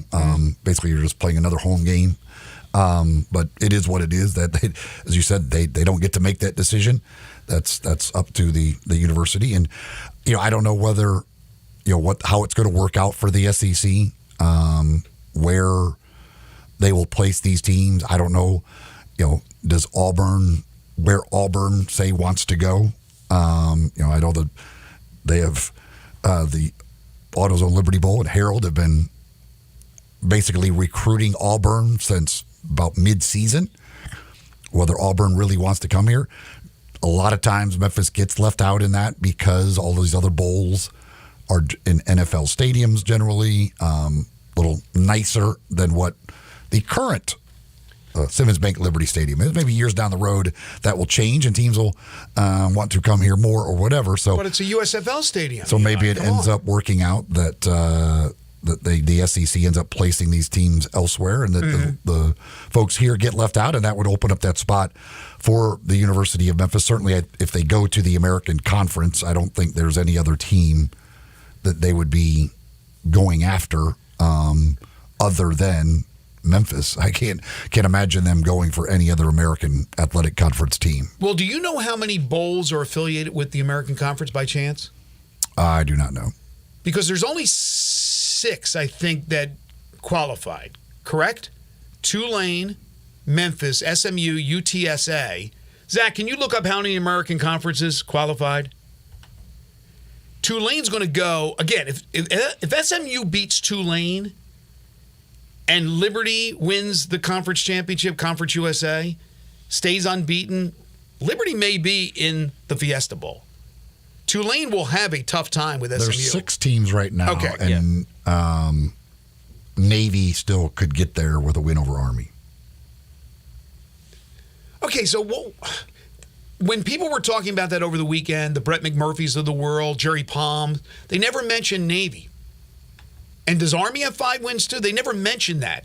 Yet they say Minnesota is in now as a 5-loss team. Well, wouldn't the winner of that game get the 6? Is there something I'm missing? Well, I guess actually because that game is after the bowl selection. I guess that game doesn't even really count for bowl qualification. Yeah, it had to be something like that because they didn't even consider it when all the bowls will have already been chosen. So yeah, so I guess Navy and Army, or I don't know what Army has, but Navy at 5 wins, I guess that doesn't. They're left out. Okay. Army's at 5 and 6. Yeah, but again, it's after the fact. So I knew there had to be a reason why, because they said Minnesota gets in as a 5-win team. But the top 4, and then South Florida and Rice are all eligible. Right. Rice beat Florida Atlantic on Saturday to get that 6th win. If Tulane goes to the wins the American Conference Championship, they're going to go to the Fiesta Bowl, right? We're in agreement? Mm-hmm. That would leave 5. I don't know how many affiliations there are with bowl games. And who gets precedent there? If Mike Oresco says, well, we got to fill our slots. AutoZone Liberty Bowl, it's nice, but we can't give you a team, even though we have a secondary contract with you, because we got to fill our slots first. I don't know how that works. I got to imagine there's 5 affiliated bowls with the American Conference. Well, some of them are like somebody else. Yeah, they've got a lot of the. But if Mike Oresco would be dumb not to put a team in the AutoZone Liberty Bowl. Like again, it's a higher paying bowl than what their other ones are generally. So he should be wanting to fill that spot first. Like but I don't know what money for the conference. But I'm not sure if it was contractual with those bowls. That's all I'm asking. All right, let's take some calls before we take the break and then bring on Barrett Salee. Keith is first. Hi, Keith. Keith, you there? All right, let's put Keith on hold again. Let's go to Mike. Mike, how are you? Hey, pretty good. Talking about the Tigers going to the Liberty Bowl or not, I remember some years back when they played in the Boca Raton Bowl. Yep. And all those kids get a travel allowance, which now is probably a couple of $1,000s a piece. So if that's the case and you get a couple of $1,000, would you rather go to Hawaii or whatever with your $2,000 or go to some other? I would rather go somewhere outside of Memphis because it's my hometown team. Yeah, but you can do even better than where are you going to go? I don't care where it's at. What I'm saying is if I was a player, I would not want to stay at home and play in my home stadium. Well, I suspect most of these bowl games, activities are pretty much all the same wherever you go. Yeah, Maybe but you give me a chance to go to Tampa or go up to historic Fenway Park. I'd rather go anywhere. You'd rather go to Fenway Park and freeze? Yes. Yes. As a player? As a player? Or play in the stadium that I've played for well, 30 that doesn't games make any in? difference. You're still freezing out there. They're football players, Mike. Hey, if I could get out and go to Hawaii on my travel money, I think I'd rather do that. Okay. Thank you, Mike. I don't know the point that Mike's making here. He's talking about travel money, then you got to go to an away game, right? Is that what he's talking about? I know there's situations where if it's in driving distance, some players they can drive and they get the money for that. I know that's happened over the years, but all I'm saying is if I'm a player, would I want to go and play another home game, in essence? Basically go dress in my locker room, in my locker, shower in the same shower, and yeah, you're going to do all the events, and it's nice events that the AutoZone Liberty Bowl has. And it's I keep hearing about how it's a nice gift bag. Okay, that's great. All bowls have pretty good gift bags. So you're going to go to Dave & Buster's, and you're going to go to the Bass Pro Shop Pyramid, and all. And these are really cool for visiting teams. But for the hometown team, when you've been there a million times, that's what you would want to do. I don't know. Maybe I'm crazy, but I would want to go anywhere. I would want to go to Annapolis. I'd want to go to Boston. I'd want to go to Tampa. I'd want to go anywhere. other than play in my hometown stadium. That's just me personally. All right, who's next? Alan is next. Alan, how are you? Yeah, guys, we played in front of 1 million people this year. Who's we, Alan? Tennessee. Oh, okay. I'm over kidding. 1 million when you count the road games. Mm-hmm. Yeah. Alan, would you consider Tennessee's season a disappointment? No. You would I not? thought it would be 9-3 or 8-4. I think we came one game short. Outside the top 25. Really? You wouldn't call it a disappointing season? We're in the top 25. Yeah, but Alan, come on. Take off your orange glasses. You don't think it's a disappointing season? No. No. You wait and see how many teams are going to wish they win 8 games after we had the other 2 teams. Yeah, I'm not saying it's a horrible season. I'm just saying it's disappointing because I thought they took a really good step last year, and I thought they took a little mild backward step this year. Well, look how many people they lost from that team that was good. I'm so happy with hype. They did a poll in Knoxville, and like 85% of the people were happy with hype. I would be happy with Heupel as well. I mean, it's a fun offense to watch. It's his 3rd year. He actually didn't have he lost 28 players the first year. I think he's a great coach. All right, Alan, thank you. I appreciate it. Don't you think they took a little step backwards? They got clobbered in their last 2 games other than the Vandy game. Clobbered. Yeah, I just think Joe Milton ended up being what we kind of thought Joe Milton was. He's fine, but he's not anything like what they've had, like Hendon Hooker. He's not good enough for them. But and again, and Alan's right. Like you talk about Jalen Hyatt and Tillman. Like there's a lot of other pieces they lost around that. But they just this offense and Josh Heupel's system, like he needs that explosive offense, and I just don't think Joe Milton is good enough to give them the offense they need. Yeah, and we said that before the season. We wondered about that, and it's easy to say it now in hindsight, but we also talked about, hey, maybe this is the year that Tennessee knocks off Georgia. I mean, that's like ludicrous now when you think back on that. All right, let me get Keith in. Keith, how are you? I'm hanging in there. All right, so Tigers' defense sucks, okay? Let's just get that in thing. I'm glad, whatever bowl game they get, I'm happy they can go. Mm-hmm. Their defense still sucks, okay? All right, but I want to talk basketball. Sure. All right, so basketball, Handy, he took the blame, and I give him credit for taking the blame because, I mean, if you can't shoot threes, then quit shooting them. I mean, and your defense, as big as you are, you can rebound and you can defend the three as big as you are. I mean, you're big. I mean, you are big and quick as any team in the country. Mm-hmm. You can do that. You can defend the threes, and you let them just shoot threes like lights out. In the first half, I mean, it killed my soul. Don't kill yourself, Keith. Well, no, it killed it. And Penny said, well, I take the blame. I said, well, good, Penny. I'm glad you take the blame. Yeah, it's rough when you're out of fault. it. Yeah, it's rough when you're out pretty much at halftime. As a fan base, it's tough. Thank you, Keith. I appreciate it. But there's no question about that. You want a competitive championship game. You didn't get that. But again, all in all, while it's not a fine-tuned machine just yet, this is a very impressive team. They got 2 wins down there, and I think Tiger fans, especially basketball fans, should be quite excited about what could be in the future. Fleet Feet, folks, if you're getting ready for the St. Jude Marathon, which is coming up here very, very soon here in Memphis. Of course, you can get all your gear, all the things you need over at Fleet Feet. Of course, you want to make sure you got shoes that are just right for you for any running or walking that you're doing. Well, the folks at Fleet Feet take care of that. You go see them. They take a look at the way you run or walk, and they'll get you fitted with shoes that are just right for you. If you've got a runner on your holiday gift list, well, a gift card, a gift certificate to Fleet Feet, that certainly will go over well with any runner out there. They've got everything they need and everything you need at Fleet Feet. Laurelwood Shopping Center in East Memphis, out in Collierville at Poplar and Houston Levy, next door to Huey's. Online at fleetfeetmemphis.com, on social media as well. They keep you up to date with things they've got going on and things that you can get involved with them at Fleet Feet. Mike Elko has touched down in College Station. We have new coaches all around the country and a lot of other openings. We'll talk about that, plus what to expect tomorrow night when the College Football Playoff Committee announces their latest rankings. We'll do that with Barrett Sallee. He's next.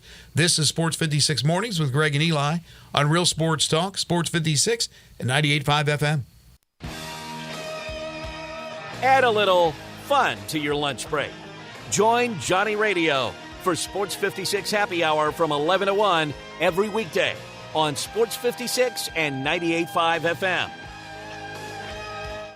Whether it's date night, a birthday, or just because, raise a steak in celebration at Ruth's Chris. Open in the Regalia Shopping Center at the corner of Poplar and Ridgeway. Treat yourself to one of our classic USDA prime beef steaks, seasoned and broiled to perfection. Then serve sizzling hot on one of Ruth's signature 500-degree plates. Visit Ruth'sChris.com to make a reservation. Ruth's Chris Steakhouse, Memphis. This is how celebrating more is done. It doesn't matter if you're at the lake, if you're hunting, fishing, playing golf, or just playing around, Scooters Plus can hook you up with the mobility that you need. Scooters Plus has the largest vehicle and parts inventory in the Mid-South and the best service department. You can choose from ATVs, UTVs, golf carts, motorcycles, dirt bikes, trikes, scooters, and even electric bikes. Come in today to start or wrap up your holiday shopping with 25% down on Christmas layaways. Scooters Plus, 3425 Summer Avenue. Call Sam at 458-8843 or go online to scootersplus.us. Hey, Doc, nice office. Quick question.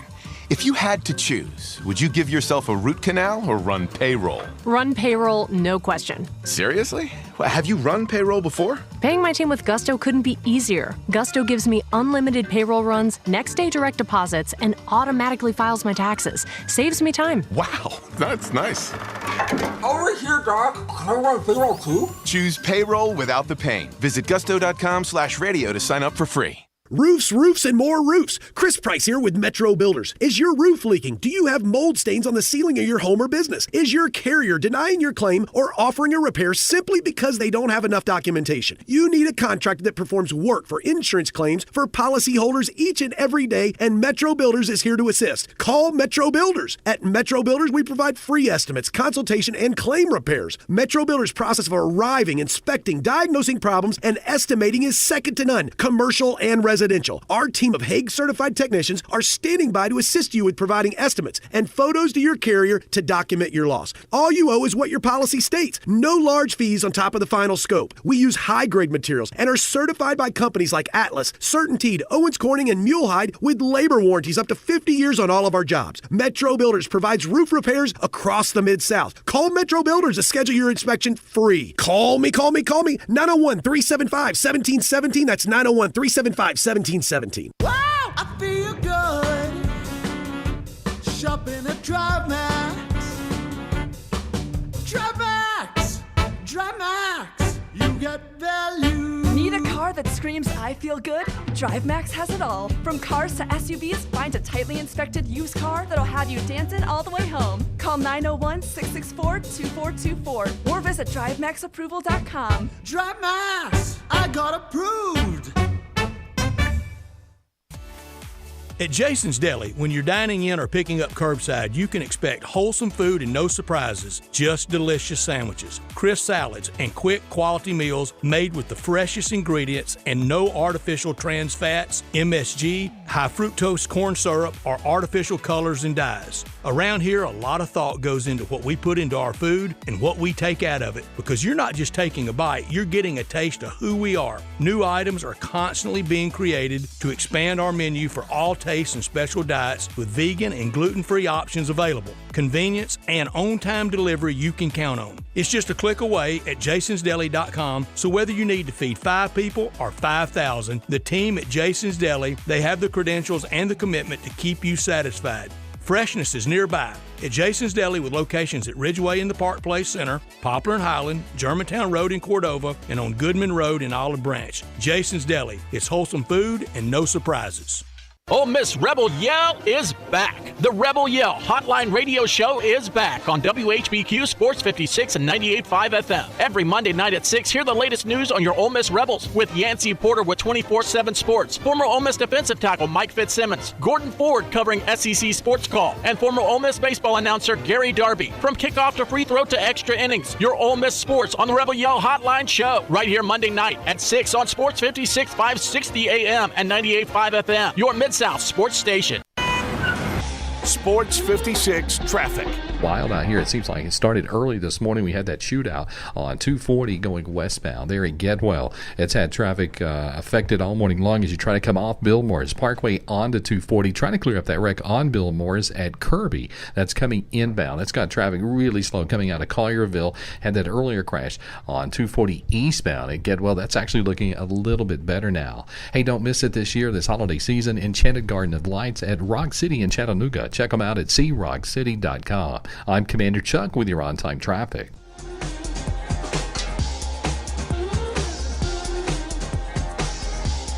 Now back to Sports 56 Mornings on Sports 56 and 98.5 FM. This hour is brought to you by James Gaddis Jewelers. Genuine diamonds, baby. Here once again, Greg Gaston and Eli Savoy.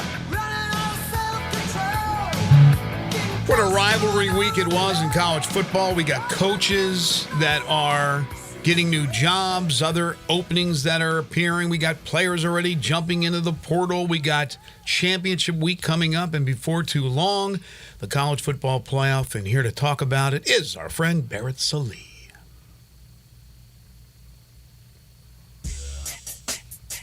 It's time to talk some college football. Joining Greg and Eli is Barrett Sallee from CBSSports.com, CBS Sports HQ, and Sirius XM Radio. Here's Barrett Sallee with Greg and Eli. Make sure to follow Barrett on Twitter at Barrett Sallee, especially this time of the year. Boy, it is busy, Barrett. How are you? Thanks for joining us. I'm great. How are y'all? Doing fantastic. Let's start with the coaching, and then we'll get to the actual playing on the field. But a lot of moves have been made already. Mike Elko is going home to College Station, where he was a defensive coordinator. He takes over at Texas A&M for Jimbo Fisher. He comes from Duke. Do you like the hire? Yeah, I'm fine with it. I mean, that's exactly what the mindset, I think, for Texas A&M. It went the wrong direction when they weren't happy with Stoops, and then quickly went back to the right direction with Mike Elko because, you know, he's a developer. He understands what the goal is. I think Texas A&M, they went for the flashy hire with Jimbo and stuck with Jimbo because he was the flashy coach still. So going to Mike Elko is fine. I think there's a little bit of a concern with the lack of experience, which is why I don't like him as much as Mark Stoops. But generally speaking, they are kind of the same guy. They've got the same characteristics. They've got the same attributes. And I think the one thing you have to wonder is, okay, is he going to be able to cut it in the SEC? And he's going to have the chance. But I think Texas A&M, to me, has always had a little bit of a skewed sense of self-awareness. And now going with a developer in an era where rival Texas and Oklahoma are both coming in, to me, says that, okay, they kind of get it. Is that permanent? Will they stay that way? I doubt it, honestly, because they were upset about Mark Stoops. And, but now I think he'll be fine. I think there's a concern for sure, but I think he'll be fine. The whole Stoops thing, was this simply a reaction because of the fans' displeasure that they ended up not going with him? It was. There certainly was that aspect of it to it. If you were up late on Saturday night, oh boy, you had some fun on X. But I think that's part of it. The trial balloon was there, but I think it was a little bit more than a trial balloon. But when that uproar happened, you know, the 2 hours of the Mark Stoops era at Texas A&M, the last hour of that era, I think both parties were like, let's not do this. You know, and so, I think, you know, Mark Stoops probably looked at it and said, okay, if this is going to be the reaction, I don't want this. I don't need this. I'm in a good spot. And Texas A&M said, okay, well, if this is going to be the reception, then this is not going to work out long run. So I think ultimately it was both. And is Texas A&M better off? No, because I think the fans and the pushback to Mark Stoops was absolutely insane because he would have killed it there. But, you know, they still settled with a guy who, like I said, is perfectly fine. I mean, you know, he just doesn't have the experience. That's the thing to me. Like, I mean, to not like the idea of Mark Stoops, but be okay with Mike Elko. Like one guy's got a much longer track record than the other guy. Like I don't know. To me, it's just weird that they they lose their minds over the idea of hiring Mark Stoops, but then Mike Elko's fine. Yeah, it's weird because the pushback was, oh, he's already been in the SEC and he's an 8-win coach. Mark Stoops is. Well, yeah, at Kentucky, like it's not the same, And so. And now, put him in Texas A&M, he's going to win 10 games a year. And if he wins 10 games a year in the new era of the college football playoffs, that's what you're doing. You're contending for a playoff spot every year, right? So, that was, and then I saw some folks say, well, it's the tough SEC West. I'm like, there is no SEC West this year. What are you talking about? Like, it's that part of it was weird. But yeah, you're talking about settling for Mike, or not settling. I mean, Mike Elko's fine. But 16-9 in the ACC, is that decidedly different than what Mark Stoops purely from a record standpoint is? No, it's not. Well, speaking of the SEC West, I love the hire. Mississippi State hires Jeff Lebby, former Ole Miss offensive coordinator who's been at Oklahoma now for, a couple of years. I love offensive-minded coaches. I love this hire. I don't. You don't? No, I don't. I think that, look, at Jeff Lebby, he's a great offensive coordinator. If you're Mississippi State and you go after a first-time head coach again, in the new context, in the new era of the SEC with Texas and Oklahoma getting in, you're basically settling for a very long rebuild with really no blueprint to what the building is supposed to look like because we haven't entered the new era yet. I'd love to know what the goal is for the program, because if the goal is making a bowl game every year, okay, Lebby can do that. Is the goal to be Dan Mullen and every once in a while contend for what will now be a conference title? Because there's no way Jeff Lebby can do that. Just absolutely no way. I think the goal is to have a fun team to watch that scores a lot of points. And that's what Lebby brings to the table. That's why I like him. Let's be realists here. You're getting Texas, you're getting Oklahoma, there's no more divisions. It's going to be extremely tough for Mississippi State, right, consistently to be in competition with the Alabamas and the LSUs. So get bowl eligible, have an exciting brand of football, and I think and beat Ole Miss in the Egg Bowl if you can. That's the goal, I think, right now. Okay, but what happens if you're going 6-6, 5-7, or 7-5 every year and your defense sucks? Well, hopefully he gets a good defensive coordinator. Well, yeah, but in the new look SEC with all the offenses and better players, I doubt that's going to happen. Right, so right. If you're okay, that's fine at first. Give them 2 years, 3 years, whatever.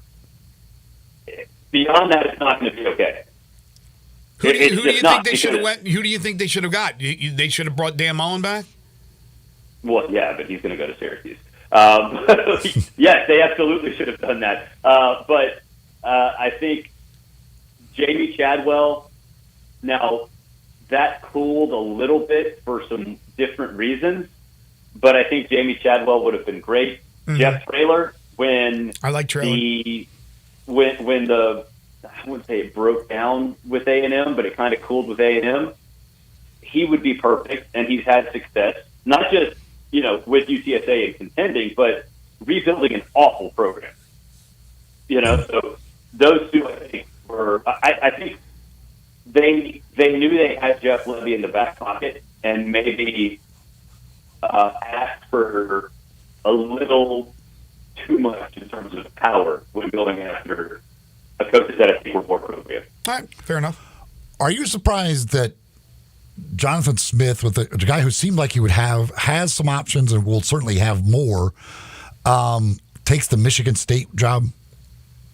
Yes. Yeah, 100% great hire for Michigan State. Like A+, if you could give them more pluses, do it, right? Like, that's a great hire. But for Jonathan Smith, you're going to a Michigan State program that is bringing in 4 new teams, all of which are better, right? Mm-hmm. And there's no division, so you're going to get filtered back even more. And for Jonathan Smith, you're at Oregon State. You're an Oregon State legend. There's a massive problem there with no home, and you could further cement yourself as an Oregon State legend by ushering them into the new era. And it's going to be really easy to win in the Pac-2/Mountain West, whatever they do, right? Mm-hmm. So this time next year, you might, if you're Jonathan Smith, have been contending for a playoff spot, just based purely on record. Now, you wouldn't have a conference, I get that, but you actually might have been able to do that. And then if that would happen, you'd have all kinds of different options that are much better than Michigan State. So, they're going to pay him a ton of money. I know they owe Mel Tucker, some too, but it's a great hire for them. I just don't get it for Jonathan Smith. For him personally, he could have done so much better. All right. So right now you got Houston open after Holgerson's fired. Boise State's open, and they're going to play in the Mountain West Championship game. As Barrett just said, he thinks Dan Mullen will end up at Syracuse. UTEP's open. San Diego State with Brady Hoke retiring. New Mexico, Indiana got rid of Tom Allen. Louisiana Monroe with Bowden gone. There's, could be a couple of more. So obviously keep up to date with Barrett, and he'll have you certainly up to date with everything that's going on in college football with the coaching news. But, of course, we care about what's going on the actual football field, and we had some doozies over the weekend. The Iron Bowl finish is still something that has rattled the college football world. I don't understand how you don't put pressure on a quarterback when it's a 4th and 31. Don't give him time to throw. But how he found an open receiver, I give all the credit in the world to Jalen Milroe. Bond with the touchdown catch in the corner. Horrible defense by Auburn. What a finish in the Iron Bowl. Yeah, it was wild. Same corner as the kick six 10 years later. There's been a lot of great games, and they all have names. Punt, Bama punt, the kick, the first time ever. There's all kinds of different names, and that's when that 4th and 31 or 4th and Millie, whichever they're going to go with, is going to go down. Yeah, I mean the defense at the end. There are a few things that bothered me. I don't really care that they're if you want to go prevent whatever, it's 4th and 31. The spy on Jalen Milroe, I don't get. Because if you're going to rush 2, there are 11 players on the field, and guys, 11 minus 2 equals 9. 9 still, right? That's still how math works. Yep. So if Milroe takes off for 31 yards, and you have 9 guys back there, there's no way Jalen Milroe's eluding 9 guys. Yeah. Right? So now, granted, they had 8, but the coverage thing I would take exception to, because the all-22, when you look at it, there were 2 other guys over there. And Milroe kind of, I guess you could consider looked them off, although it wasn't on purpose, because he kind of tilted his shoulders toward the other end zone, and 2 guys just kind of vacated. And so I would put that more on the players, and I know coaches would never do that. I would put that more on the players, because I think the coverage part of it was actually set up correctly. I don't understand the spy, and I don't understand why those 2 players left. Yeah, there's just no way that should ever happen. You just can't give up a 4th and 31. Like there's just no way. But how about the throw? No, the throw is amazing. Brilliant, absolutely brilliant throw. You could, honestly, if you miss by a couple inches, either the ball gets tipped, it's out of bounds, or the defensive back has plenty of chances to just push the receiver out of bounds after he catches. Right. So how do you see the rankings? How do you see the top of the rankings? How far does Ohio State fall? How do you see this tomorrow night when the rankings come out? So I think that the Florida State is still going to stay behind Washington, just because going on the road at the Swamp with being down at the half, coming back and doing what you do, that's very impressive. So I think Florida State stays at 5. It moves up to 4. Washington would be 3. I would say that Oregon stays ahead of Ohio State. Oh, man. Who stays ahead of Texas? Who stays ahead of Alabama? Yeah. Who's the best one-loss team? What would you do with Oregon, though? That's the thing is, do you put Oregon at 5? Because even though they have a worse loss. No, who has the better resume? Ohio State's beaten Notre Dame and Penn State, lost a tough one at the Big House. Shouldn't they be the best one-loss team?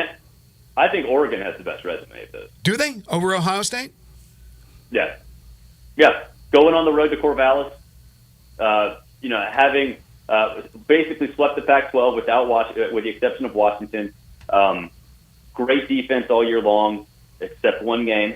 To me, I just think that Oregon, from a resume standpoint, maybe not. Maybe Ohio State has the best resume, but I think from an eye test perspective, all year long, Oregon has had it. Yeah, from the eye test, Oregon right now, yeah. I would certainly think. The thing is, Oregon's got the chance either way, because even if they're whatever they are related to Ohio State, the bottom line is if they win, they're going up. You would jump in anyway. Yeah, so it really doesn't matter where Oregon is, because that's going to be decided by the Pac-12 championship game, whether they're in or not. Yeah, there's no doubt. And then now you wonder what happens with Texas and Alabama, right? I mean, because Ohio State, I know they lost stuff from the Michigan. They're not going to get in. I mean, Texas and Alabama both play this weekend, and they both play really good teams. So I just, to me, though, what's going to be interesting this week is the conversation about Alabama. Because last week it was like, well, Alabama's playing. I would never want to play them. They're hot. They're the best team in the country. Well, okay, they were, but are we going to discount the Iron Bowl? It's one of those things where you can't get stuck on last week's narrative, because they needed a miracle to beat a team that just lost to New Mexico State. Right. And exactly. I know it's a rival, but still, that's what's going to be interesting to me is how if the narrative changes or not. Because I saw Texas hang more than a half a hundy on Texas Tech, and they looked awesome, right? Yeah. So if the narrative stays, well, Texas does not look good. Well, yeah, they do. I just saw them on Friday night. They looked awesome, and Alabama didn't look good. So I don't know. It's going to be interesting to see how that works out Tuesday night. So you believe Georgia, Michigan, Florida State, Washington, Oregon are all in the same position, win and you're in, and nobody else is in it. Everybody else needs help. Yes, everybody else needs help. Although I would say that Ohio State, the only way Ohio State, I can't even fathom a way for Ohio State. Yeah, I don't think so either. I mean, Michigan losing to Iowa, Washington winning, Louisville beating Florida State, Texas losing to Oklahoma State. They'd have an Alabama. Well, I don't know. Would they have an Alabama problem?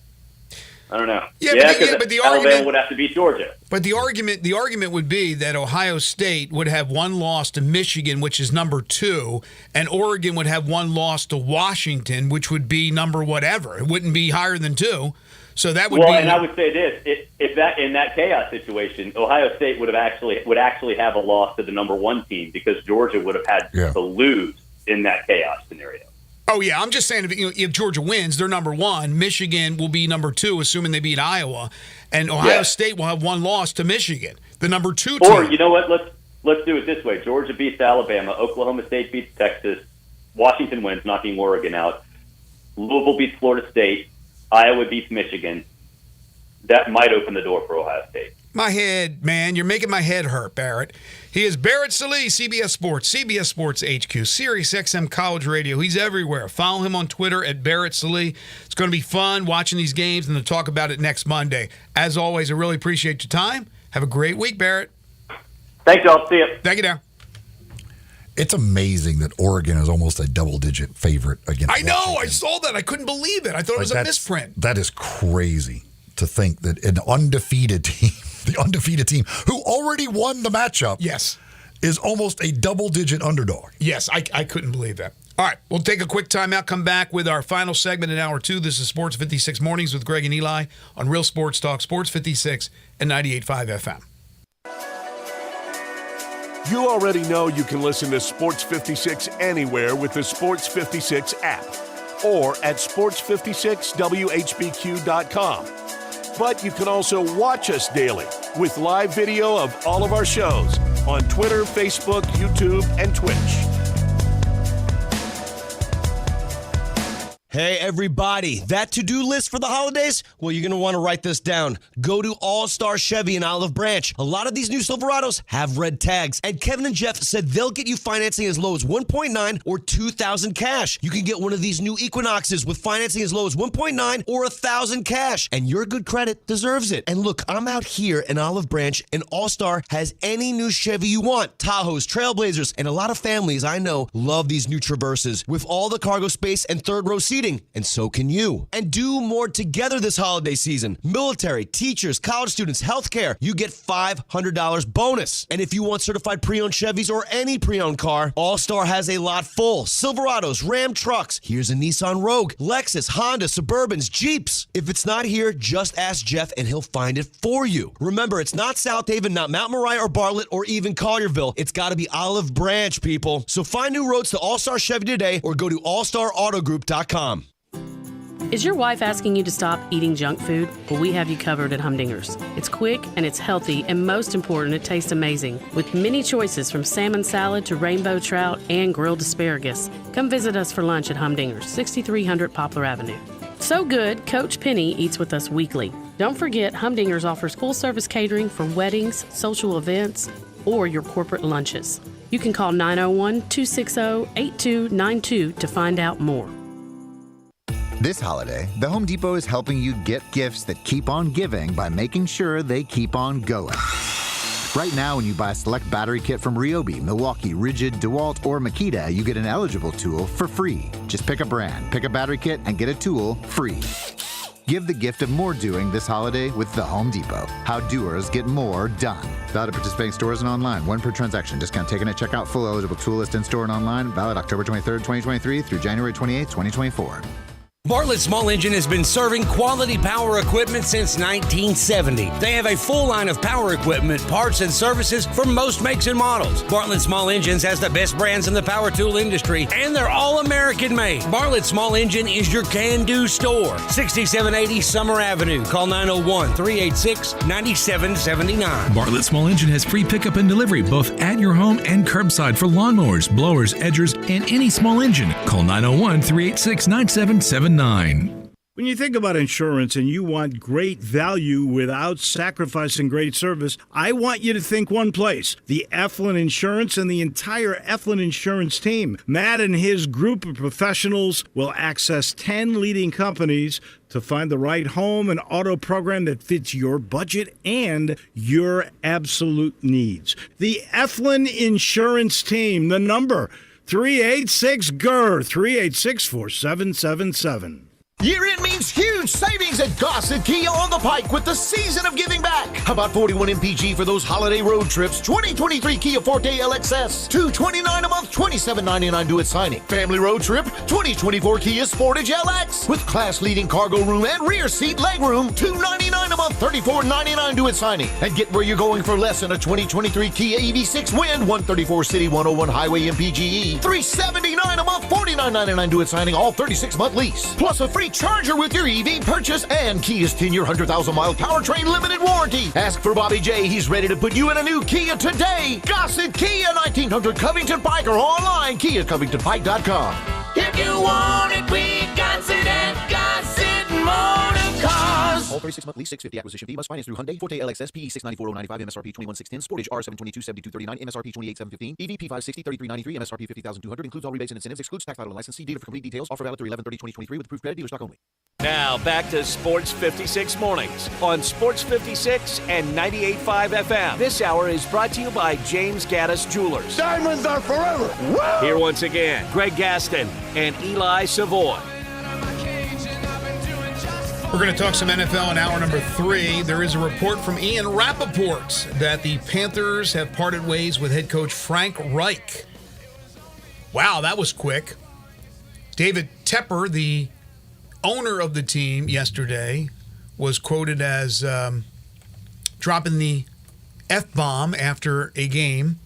He was not happy, and so a move has been made. Special teams coordinator Chris Tabor becomes the interim coach. Jim Caldwell, former head coach in the NFL, moves to special advisor working with the offense. So that's the second in-season firing already in the NFL, with Josh McDaniels being canned with the Raiders, or by the Raiders. Now Frank Reich.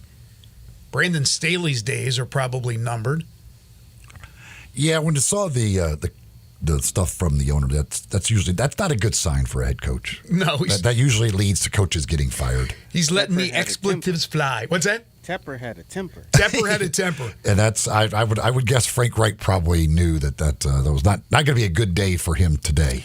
We'll talk more college football also in hour 3. We just haven't had enough time to get to everything we need to get to, including a nice win for Ole Miss. And with the loss by Louisville in their rivalry game against Kentucky, it may open the door for Ole Miss to join Missouri, Alabama, Georgia, all in New Year's Six / playoff games, which would be, again, with the SEC shorthanded, only 9 bowl-eligible teams this year.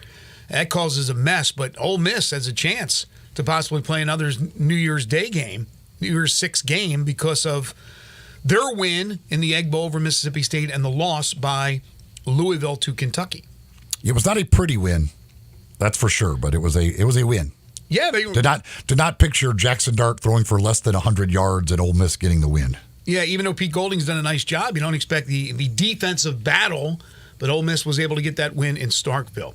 All right, and we'll also take a look at the odds for this week's championship games. There's a couple on Friday, the rest on Saturday. We'll go over that as well. More of your calls and texts. This is Sports 56 Mornings with Greg and Eli on Real Sports Talk, Sports 56 and 98.5 FM.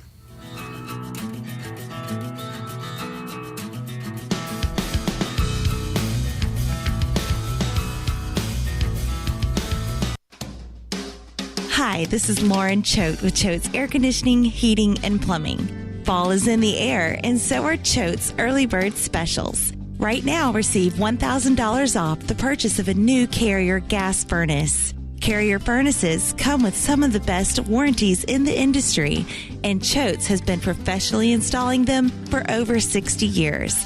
As a Carrier factory authorized dealer, Choate's also offers competitive financing solutions for you and your family. If your heating system is in good shape, make sure you take advantage of Choate's Early Bird Tune-Up Special for $60. This tune-up is an in-depth 20-point inspection to make sure your furnace is ready for the winter season ahead. So call 347-8086 to schedule your Early Bird Special today. And turn to the experts with Choate's and let our family serve your family.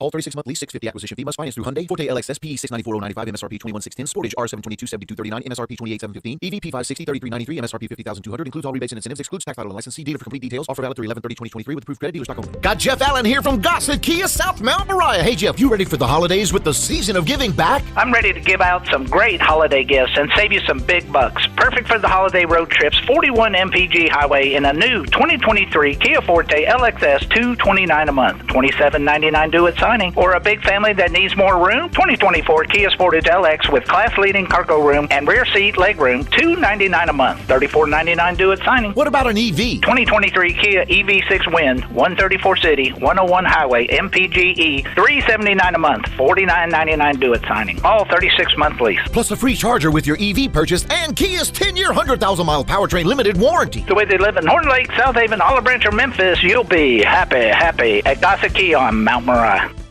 Roofs, roofs, and more roofs. Chris Price here with Metro Builders. Is your roof leaking? Do you have mold stains on the ceiling of your home or business? Is your carrier denying your claim or offering a repair simply because they don't have enough documentation? You need a contractor that performs work for insurance claims for policyholders each and every day, and Metro Builders is here to assist. Call Metro Builders. At Metro Builders, we provide free estimates, consultation, and claim repairs. Metro Builders' process of arriving, inspecting, diagnosing problems, and estimating is second to none, commercial and residential.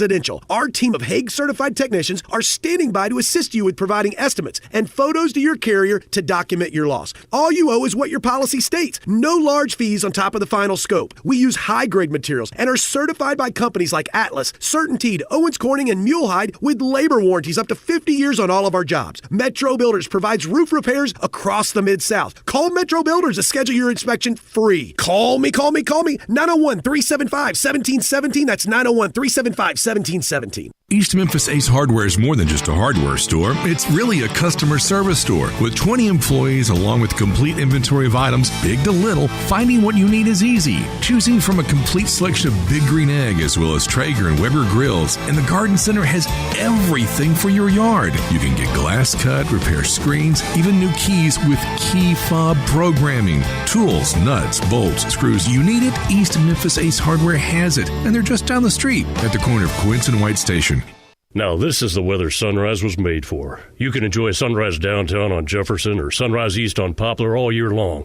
But there's something special about tucking into a hot, fresh, delicious breakfast when there's just a bit of cool in the air. It's true for lunch, too. There's nothing like a perfect burger when you've got your coat hanging on the back of your chair. You know the food at both Sunrise locations is made just for you when you order it. And now you can enjoy it while you're not being outside in the cold. Warm up with some Sunrise. Listen each and every Sunday morning at 10 a.m. and join Ottawa Presbyterian Church for worship. Ottawa is a PCUSA church located in Midtown Memphis. We are Sports 56, WHBQ Memphis, and W253DF Memphis, Flynn Broadcasting Stations. Sports 56 traffic.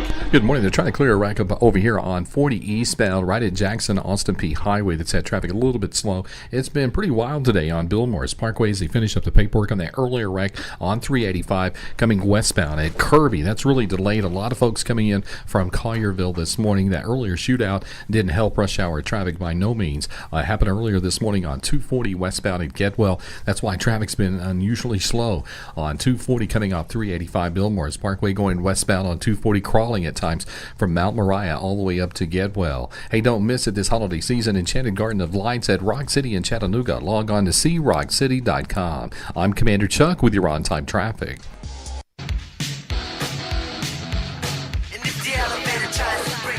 Now, back to Sports 56 Mornings on Sports 56 and 98.5 FM. This hour is brought to you by Acura of Memphis.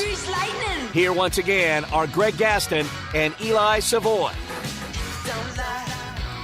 It has been a busy Monday, to say the least. Welcome back. Hour number 3 here on this Monday, November 27th, 2023. Greg Gaston, Eli Savoy, Zach Boyd, a little thing we call Sports 56 Mornings. We're in the Family Leisure Studios, Family Leisure, where family and fun come together. Their overstock sale continues at 2120 Whitten Road, just north of I-40. If you're getting ready to leave your home, 36 degrees.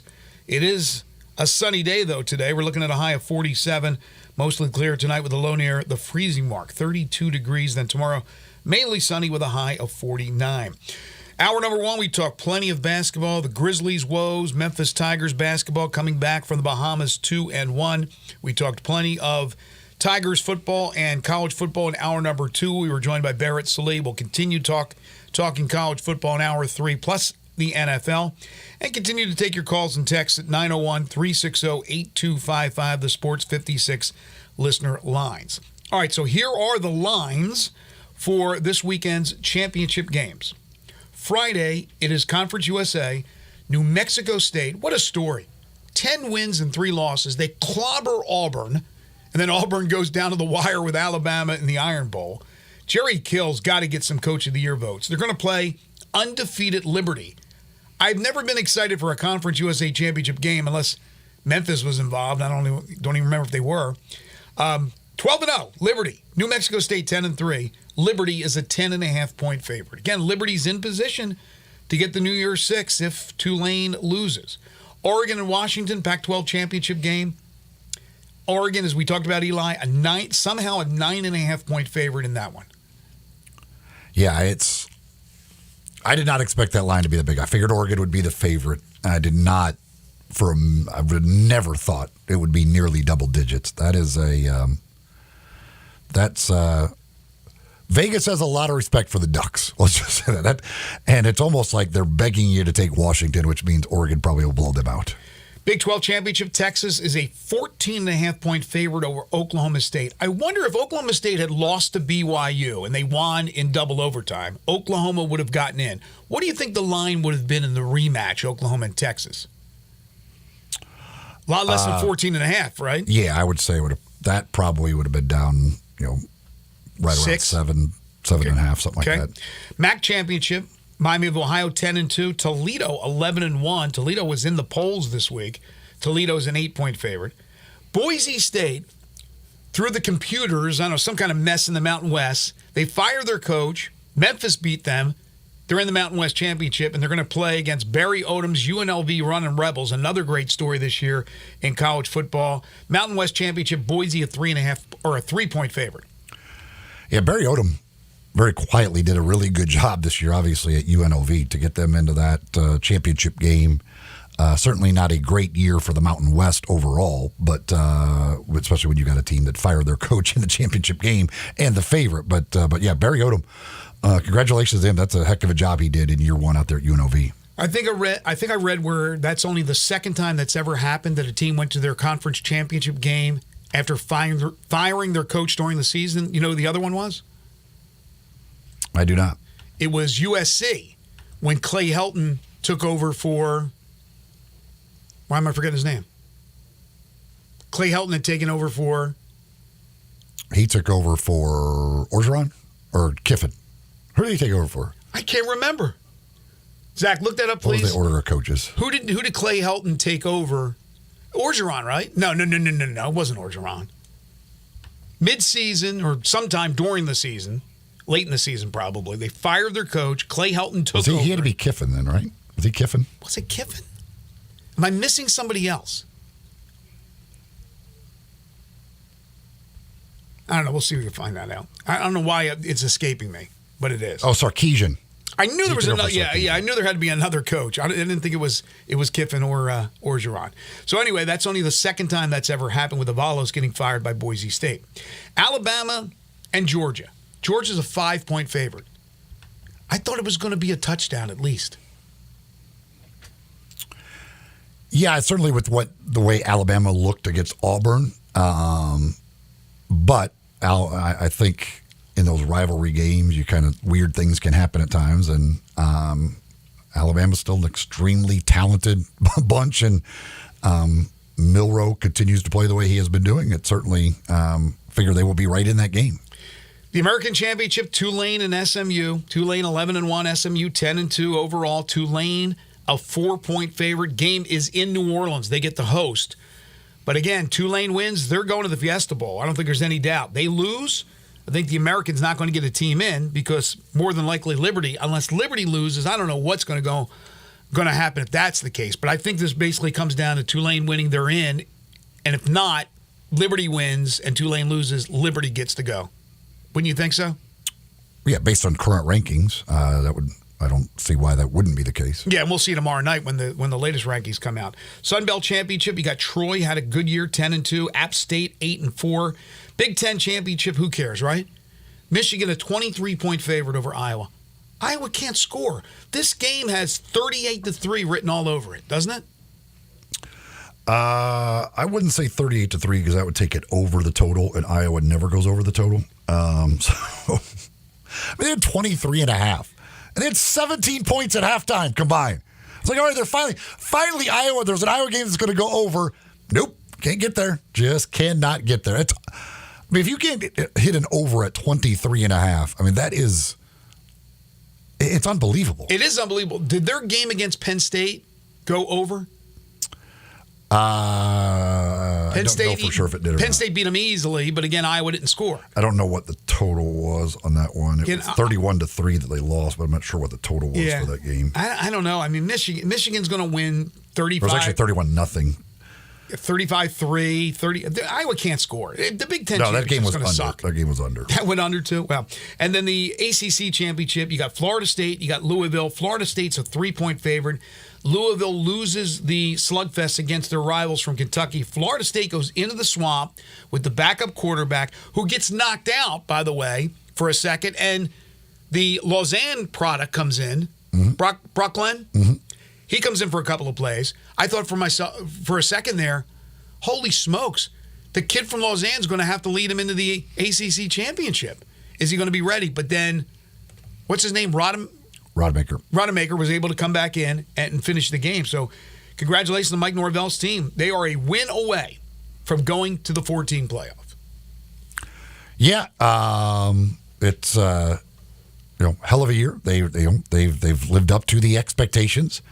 Now it's not a good ACC, but they took care of business, ran through it, even with a backup quarterback here, and we'll see what they do against Louisville. And if they're able to get another win with the backup quarterback, but yeah, I would say 13-0 conference champion. I don't think there's any way you could keep them out. We were talking about with Barrett the possibilities, and there's still a lot of scenarios as far as the playoff is concerned. It seems like every year it works out somehow with a 4-team playoff. Now next year you got a 12-team playoff. I think it'll be, you might argue the 13th team, but not much of an argument, right? You're getting 12 teams in there. You're only getting 4 in now, and you look at what's there, what's possible. And there's still so many scenarios. The one team, and you picked them from the beginning to get into the playoff right now on the outside looking in, is Texas. I think about Texas. Their only loss was on a neutral field to rival Oklahoma. What was that final? Do you remember? Was it a tight game? Well, yeah. I mean, Oklahoma threw the game-winning touchdown pass with like 15 seconds left. So, I mean, you look at Texas, you go, wait a minute. Their only loss is to Oklahoma on a neutral field. But this is when you have to start, as a committee, kind of ranking where the conferences are. All year long, we kept hearing the Pac-12 was the best conference. I don't know if they are, but we kept hearing that. Do they consider that? Because that would be a big consideration if Oregon beats Washington. Because then you have a one-loss Pac-12 champion. If Texas wins, a one-loss Big 12 champion.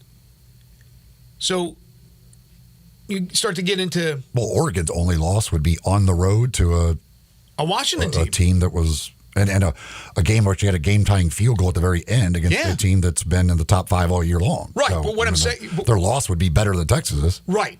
But then you would have to consider the conferences. Do you think the Pac-12 is better than the Big 12?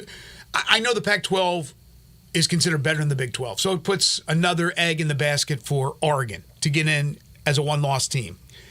But if you consider Texas and the Big 12 better, then it would...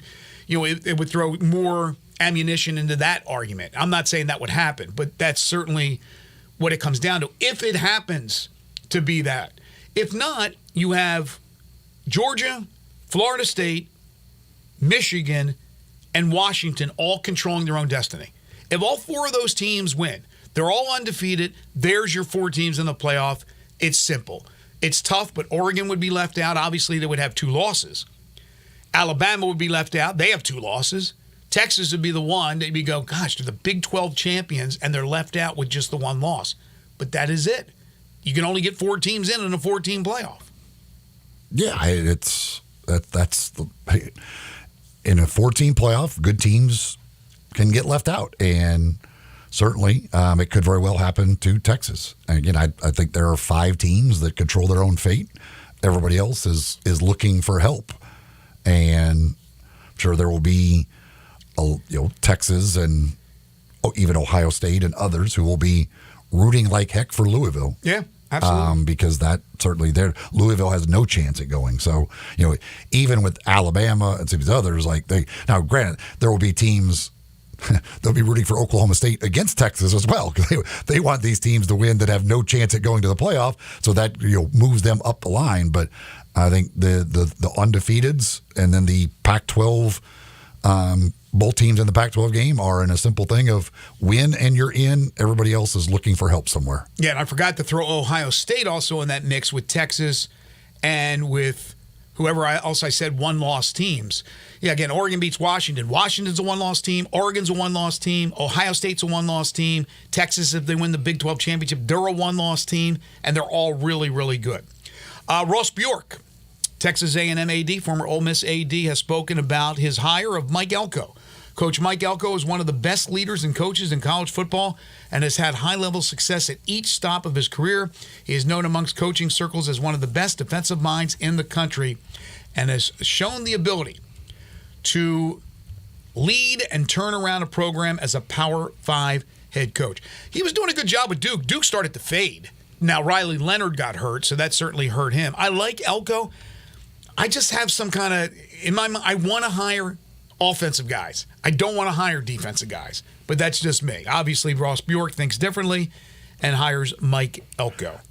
I like Elko. I think he did a heck of a job at Duke. Their fans, that I still don't even understand. You're in an uproar over the idea of hiring Mark Stoops, and you're completely fine with Mike Elko. Like, I don't understand how you could, like, you rationalize that in your brain that you think Mike Elko is that much better than Mark Stoops somehow. Like, Stoops has done an unbelievably good job at Kentucky. Like, it's what you're dealing with at Kentucky to do what he's done is incredible. Elko's had a good year at Duke. I would have taken Mark Stoops in a heartbeat. Do you think the name Stoops has something to do with it? With Bob Stoops for all those years coaching at Oklahoma, when Texas A&M was part of the Big 12? Maybe there's some animosity from the fan base towards the Stoops name. Maybe it's something like that. But Mark Stoops, to me, I thought that was a slam dunk. Once I saw that name, I go, that is a great hire. Mark Stoops did a fabulous job at Kentucky. And I know this year it was a little bumpy, and then they come back and they beat Louisville in the rivalry game. He doesn't have the Jimmies and Joes like some of these other teams. And he's done a really good job. I thought that would have. Again, I don't think Mike Elko is a bad hire, but I think Stoops, to me, was a home run. So all I can think of is maybe there's something to do with the Stoops name. No, I just think they look at the last couple of years and think 7-5. But again, you got to look at a track record. Mark Stoops has done many times what Mike Elko did this year at Duke. Like, he's at Kentucky. Like, they're both they're hard jobs in the football world. And Stoops has won 10 games multiple times at Kentucky. Like, that's hard, really, really hard to do. Look at the history. Look at the history of Kentucky and see how many times it's been done. To me, they're very similar. One guy's just got a much longer track record of being able to do it. Another guy's got 1 year with a good quarterback, and when that quarterback got hurt, they were very average. Absolutely.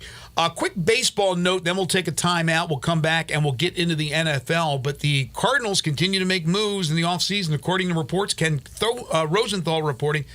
Free agent right-handed pitcher Sonny Gray finalizing a 3-year, $75 million contract with the Cardinals. So the Cardinals have acquired in the last, week or so, Sonny Gray, Lance Lynn. Who's the other one that they got? Former All-Star pitcher.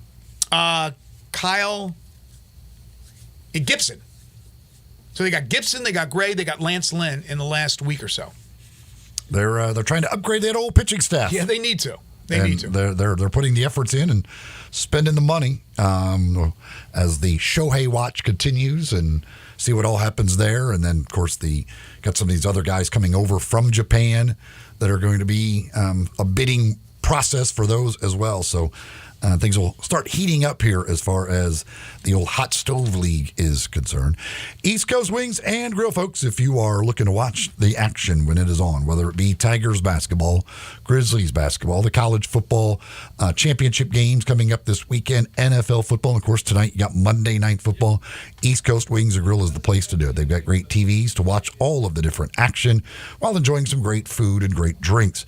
From food, you're talking about the wings. Well, they've got 60 different flavors to choose from, including some new ones that have been recently added to the list of different flavors that you've got there. You can get them in 7 different heat indexes as well.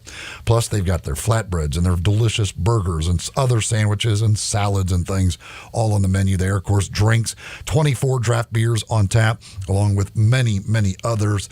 Plus, during at happy hour, Monday through Friday, 3:30 to 6:30. That's 2 for 1 on the draft beers. So that's a hell of a deal that you could take advantage of during happy hour, 3:30 to 6:30, Monday through Friday. They also have bucket specials that you could take advantage of during happy hour. Don't forget about the rewards program where you can earn rewards for every dollar you spend. It's East Coast Wings and Grill on Kate Hyde Boulevard. That's right between Lowe's and Walmart, just off Highway 64 in Bartlett. East Coast Wings and Grill. You're tuned in to Sports 56 Mornings with Greg and Eli on Real Sports Talk, Sports 56 and 98.5 FM. Join the voice of the Tigers, Dave Woloshin, for Wolo and Friends. Weekday mornings from 10 to 11, here on Sports 56 and 98.5 FM.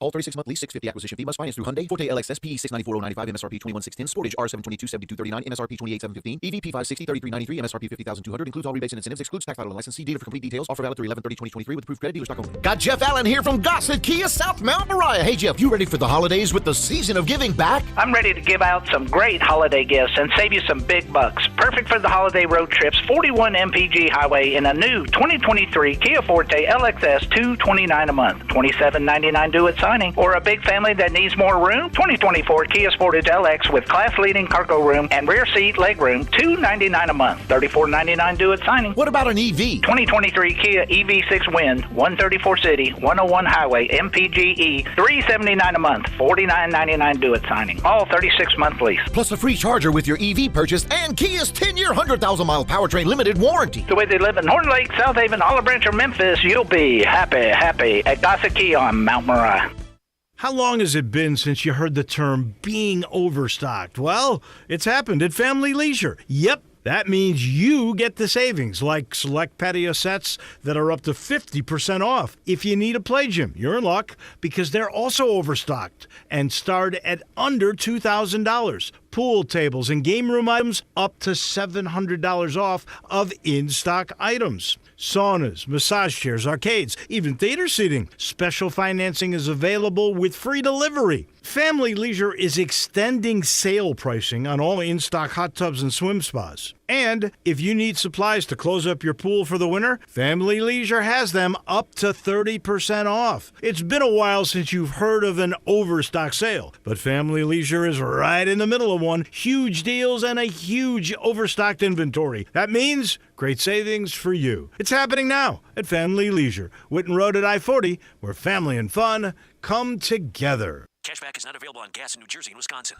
Hey, good morning. You're heading to the airport, right? Yep, thanks for checking. I like the car. How long have you been a rideshare driver? About 3 years now, but I really enjoy it. Isn't it hard to make money these days with the price of gas being so high? Not for me. I use Upside, the free app that gives you cash back for every gallon of gas you buy. Wait a minute. Are you saying you actually get real money back when you get gas with the Upside app? Yep, I get real cash back every time I get gas. Does that actually add up to anything? I'll make around $200 to $300. Wow, that's serious extra cash. I'm downloading the Upside app now. Download the free Upside app now to earn real cash back every time you buy gas. Use promo code GEAR for an extra 25 cents a gallon bonus on your first tank. You can cash out anytime right to your bank account, PayPal, or a gift card for Amazon and other brands. Just download the free Upside app and use promo code GEAR for a 25 cents a gallon bonus on your first tank. That's code GEAR. They're taking care of beerness in Memphis right on the river with Grind City Brewing and all of their great products. Look, this was a dream come true for a father and son duo. And if you have not been to that brewery right on the river, just to the north of downtown, you're really missing something special. And now you can't miss their products. Wherever you go, you see a brand new label. It's clean, it's beautiful, it's distinctive. You'll know Grind City Brewing, and of course you know their products like Poppy's Pills, that great Pilsner, or Tiger Tail, that very creative craft malt liquor. There's the new Thaddeus Amber Lager. That is absolutely a great light beer. There's the India Pale called Godhopper. It's outstanding. And then there's the Belga, the Belgian-style wheat ale. They keep bringing hits at Grind City Brewing.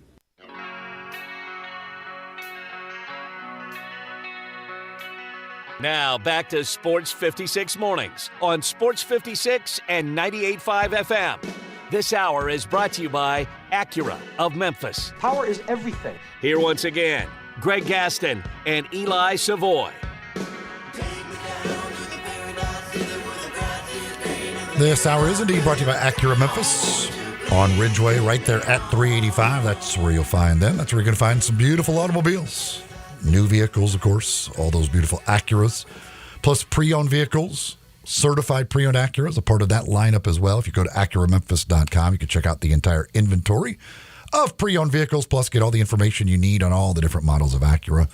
But nothing beats that in-person experience when you go over there, get to take a test drive, talk with the great folks at Acura Memphis. They ensure that every time you go see them, you can have a great car buying experience. So go see them at Acura of Memphis. NFL, if you missed it earlier, Frank Reich fired, relieved of his duties as the head coach of the Carolina Panthers, the second coach to be fired during the season so far in the National Football League. The week began on Thursday with 3 Thanksgiving games. Surprise, surprise, Green Bay won over Detroit. Traditional Lions home Thanksgiving Day game. They lose as Jordan Love has a really good game, 22 of 32, 268, and 3 touchdowns. Then your Cowboys destroy Washington to improve to 8-3, 45-10 in that rivalry. Deron Bland, NFL record 5th pick 6 of the season. Yeah, it's crazy. I mean, the guy started. He was your slot corner to start the year. The injury to Trevon Diggs happens, and he has to come in and be the starting corner, and now 5 pick 6s. It's that's insane. Like the dude, like 5 pick 6s in a season that's really hard to do. I mean, yes, it set the record. The idea of being even getting that many interceptions, but then always be in the position to return it for a touchdown. Right. He's incredible at jumping routes at the right time, because I think he doesn't. It's not like he takes a ton of risks where he gets burnt. He just seems to be able to make the correct read an awful lot, where he catches these things on the dead run and nobody has a chance. And now the one on Thursday, he had to break a tackle at the end and everything else, but he gets so many of them where he just catches it on a dead run and there's no chance for anybody to catch him. Dallas probably doesn't need another wide receiver at this point, but this guy looks like he could be a good two-way player. He's an incredible athlete. Third game on Thursday was San Francisco and Seattle. San Francisco wins easily, 31-13. They improved to 8-3. Then there was a rare Friday game. First time, right, in NFL history. Miami all over the Jets, 34-13. Yet another 8-3 team. Speaking of pick 6s, Javon Holland goes 99 yards with a pick 6 off a Hail Mary pass. That I don't even know how it's possible. I honestly don't understand how you can allow a return of a Hail Mary for a touchdown. Like it's the Jets, baby. That is mind-boggling. How about the Aaron Rodgers conversation? Continues to be that he's got a target date to come back. Why? You're the Jets. You're 4-7 now. Why would you take a chance with Aaron Rodgers? I don't get that one. Sunday, where I thought the officiating overall was one of the worst collective jobs by officials on any given day in NFL history. I just thought it was really, really poor. I thought calls were bad. A lot of calls were bad, but also non-calls where they kept the hankies in their pocket. Maybe it was just me, but I thought it was a bad, bad day for NFL officials. Indianapolis beat Tampa 27-20. Suddenly, my Colts are 6-5. Jonathan Taylor, 15 carries, 91 yards, couple of touchdowns. Tennessee beat Carolina 17-10. A rare win for the Titans, who improved to 4-7. Derrick Henry with a couple of touchdown rushes. Pittsburgh beat Cincinnati 16-10. They go to 7-4. And finally, Eli, the offense starts to click. Najee Harris, 15 carries, 99 yards, a touchdown. Freiermuth caught 9 passes for 120 yards. And they were able to limit Cincinnati, which now has Jake Browning as their starting quarterback with Joe Burrow out for the season. Browning actually did decent, 19 of 26, 227, a touchdown and a pick. But Pittsburgh gets the defensive battle win on the road at Cincinnati. Not a good thing, not a good look for Matt Canada. When the first game he is gone, they get 420 yards. They go over 400 yards for the first time in their last 58 games. Like that just doesn't look good. However you want to try and come up with. The bottom line is, as soon as they get rid of you, they break this long streak of not getting 400 yards in a game. So that's tough on the old resume when you're looking for that next job. But hey, when I got sir, when you left Pittsburgh, did they then have a really good game? Yeah, they did. Maybe I am bad. I don't know. Like, it's just, that's an awful, awful look for Matt Canada. FedEx needs drivers. Jacksonville, they're 8-3 as well. They beat Houston. Good game. 24-21. Texans fall to 6-5. Both quarterbacks were outstanding. Trevor Lawrence, 364 yards passing and a touchdown. C.J. Stroud, give him the Rookie of the Year award. 26 of 36, 304, 2 touchdowns, 6 rushes, 47 yards, and another touchdown. Who would have thunk it that the Texans would be as competitive as they are this season? Right now, they're just on the outside looking in as far as the AFC playoffs are concerned. Meanwhile, Jacksonville, right now, is the number 3 seed in the AFC if the players were to start today. Yeah, Jacksonville's really, really good. And the Texans, again, Stroud just on a weekly basis just continues to make plays. And Tank Dell has turned into unbelievable rookie wide receiver. Like that team, Nico Collins is really good. Knew that coming into the year. They've added Tank Dell. You're Dalton Schultz at tight end. They're getting decent production out of the running back spot, even when Pierce hasn't even been around. Singletary's been good. And Stroud just continues to make throw after throw after throw. That's a good team. And then you add in, obviously, they're pretty good defensively. DeMeco Ryans, that's what he's known for. You've got Will Anderson, who's played well. They continue to impress on a weekly basis, even when they lose. I still can't believe they lost to Carolina. That's the only thing I can't process is that they lost to Carolina, because even when they lose to the good team, the really good teams, they're very competitive in all of those games. DeMeco Ryans has to be considered heavily for Coach of the Year in the NFL. I talk about Jerry Kill should get votes in college. It doesn't necessarily have to be a team that's 12-0. It's a team that shows incredible improvement and become competitive as they are. New Mexico State playing in their conference championship game. I'm not saying Jerry Kill's the Coach of the Year, but he should get plenty of consideration, just like DeMeco Ryans should for the Texans. Atlanta beat New Orleans 24-15. Somebody has to win that NFC South. And right now, the Falcons are in the lead with a 5-6 record. Bijan Robinson, 16 carries, 91 yards, a touchdown, 3 catches, 32 yards and a touchdown. That offsets Derek Carr's return for the Saints. He threw for 304 yards, but no touchdowns. The New York Giants and Tommy DeVito beat the New England Patriots 10-7. Giants are 4-8. The Pats, a woeful 2-9, although Bill Belichick says he's having as much fun as he's ever had coaching a team. I don't get it. Maybe he's a glutton for punishment. Mac Jones, Bailey Zappi both played. 3 combined picks. Yeah, man, poor Mac Jones. The 2 picks he threw were just awful. Then he had the fumble. He's been benched 4 times this year. He can't. I can't imagine they start him. But the thing is, Zappi comes in. It's not like Zappi's really any better. And then they missed the field goal. It looked like Zappi, it finally did something good. Okay, drives them down here. They're going to get a game-tying field goal. They're going to go to overtime and see what happens. Zappi has a chance to really earn the starting job, and then they yank the field goal.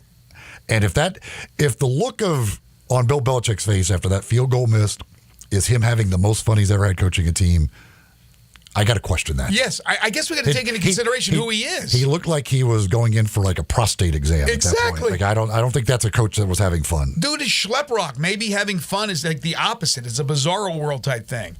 And again, Tommy DeVito, 17-25, $191 and a touchdown, not making mistakes right now as the Giants' starting quarterback. Rams beat Arizona 37-14. Kyron Williams, a difference maker. He's back, 16 carries, 143 yards, 6 catches, 61 yards, and 2 touchdowns. Denver over Cleveland, 29-12. Denver is over 500 now and coming on. They are 6-5. Yeah, they've Sean Payton. He continues to win these games, and they are playing extremely well. Cortland Sutton has really emerged at that receiver position as a great go-to weapon for Russell Wilson. The defense is playing well. I don't know. I don't know what he did or how it suddenly happened. This turnaround happened, but give Sean Payton credit. He has found something there with that team. Yeah, I'm not saying Denver's going to the Super Bowl, but we are very quick to criticize, aren't we? And very quick to assume that something's not going to work, even though there are players, coaches, etc., that have a pretty good track record. We looked at Sean Payton, and it was a disaster. They gave up, 70 to Miami? I mean, yeah, it's easy to criticize and go, he can't get the job done, but we are, and I'm including myself in this, quick to make opinions or give opinions about somebody when you need to give them time. Well, when a team is 1-5 and did give up 70 points, most people are going to criticize that. I said, and I did as well. But it is Sean Payton with a pretty damn good track record. Las Vegas and Kansas City. Las Vegas had a 14-0 lead, and then the Chiefs turned it on. 31-17. Yet another 8-3 team are the Chiefs. The Raiders are 5-7. Pat Mahomes 27-34, 298, and a couple of touchdowns. Then the game of the day, game of the week, Buffalo and Philadelphia.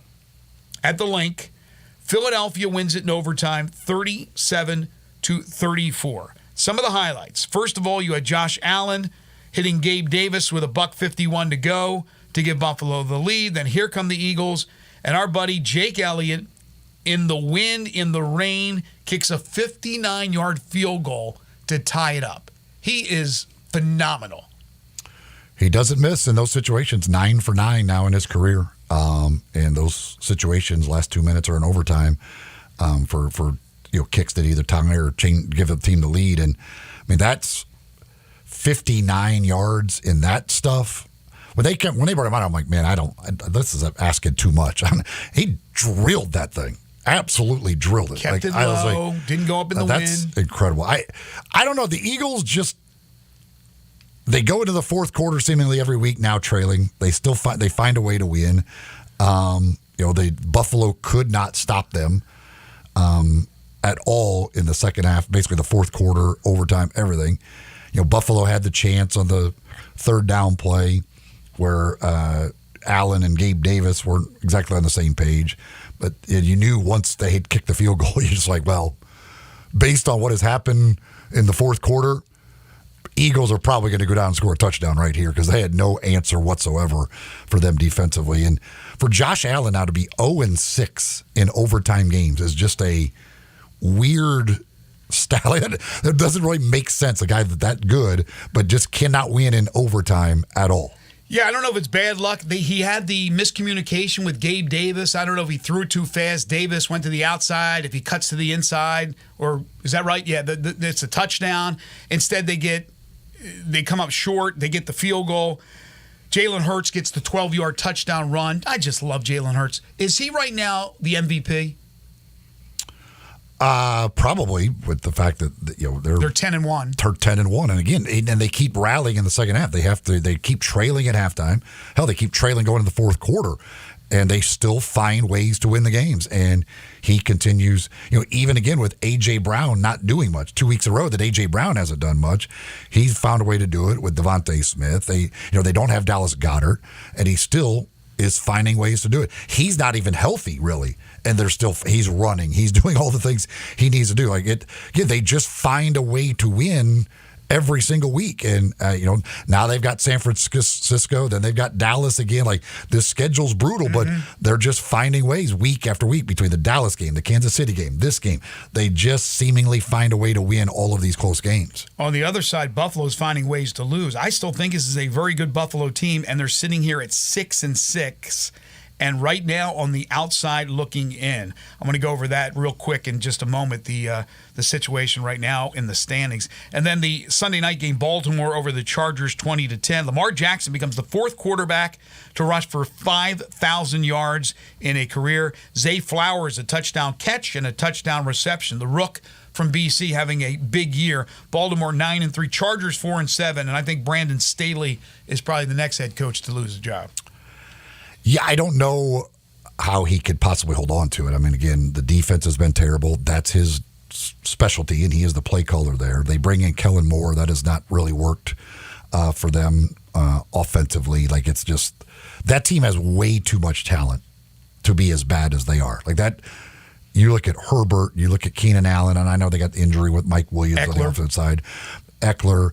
Then you look on the defensive side of the ball with James and with Bosa and Mack and all these guys. You're like, how can this team be this bad? I don't know. They're like the opposite. They find a way to lose the game. They just find a way to lose it. it's a turnover here, or Herbert misses a wide open guy there, or whatever. They can't get the defensive stop when they need it. They just seem to find ways to lose games. And, I don't see any way that Staley could possibly hold on to his job. Tonight, Monday Night Football, Chicago 3-8 at Minnesota 6-5.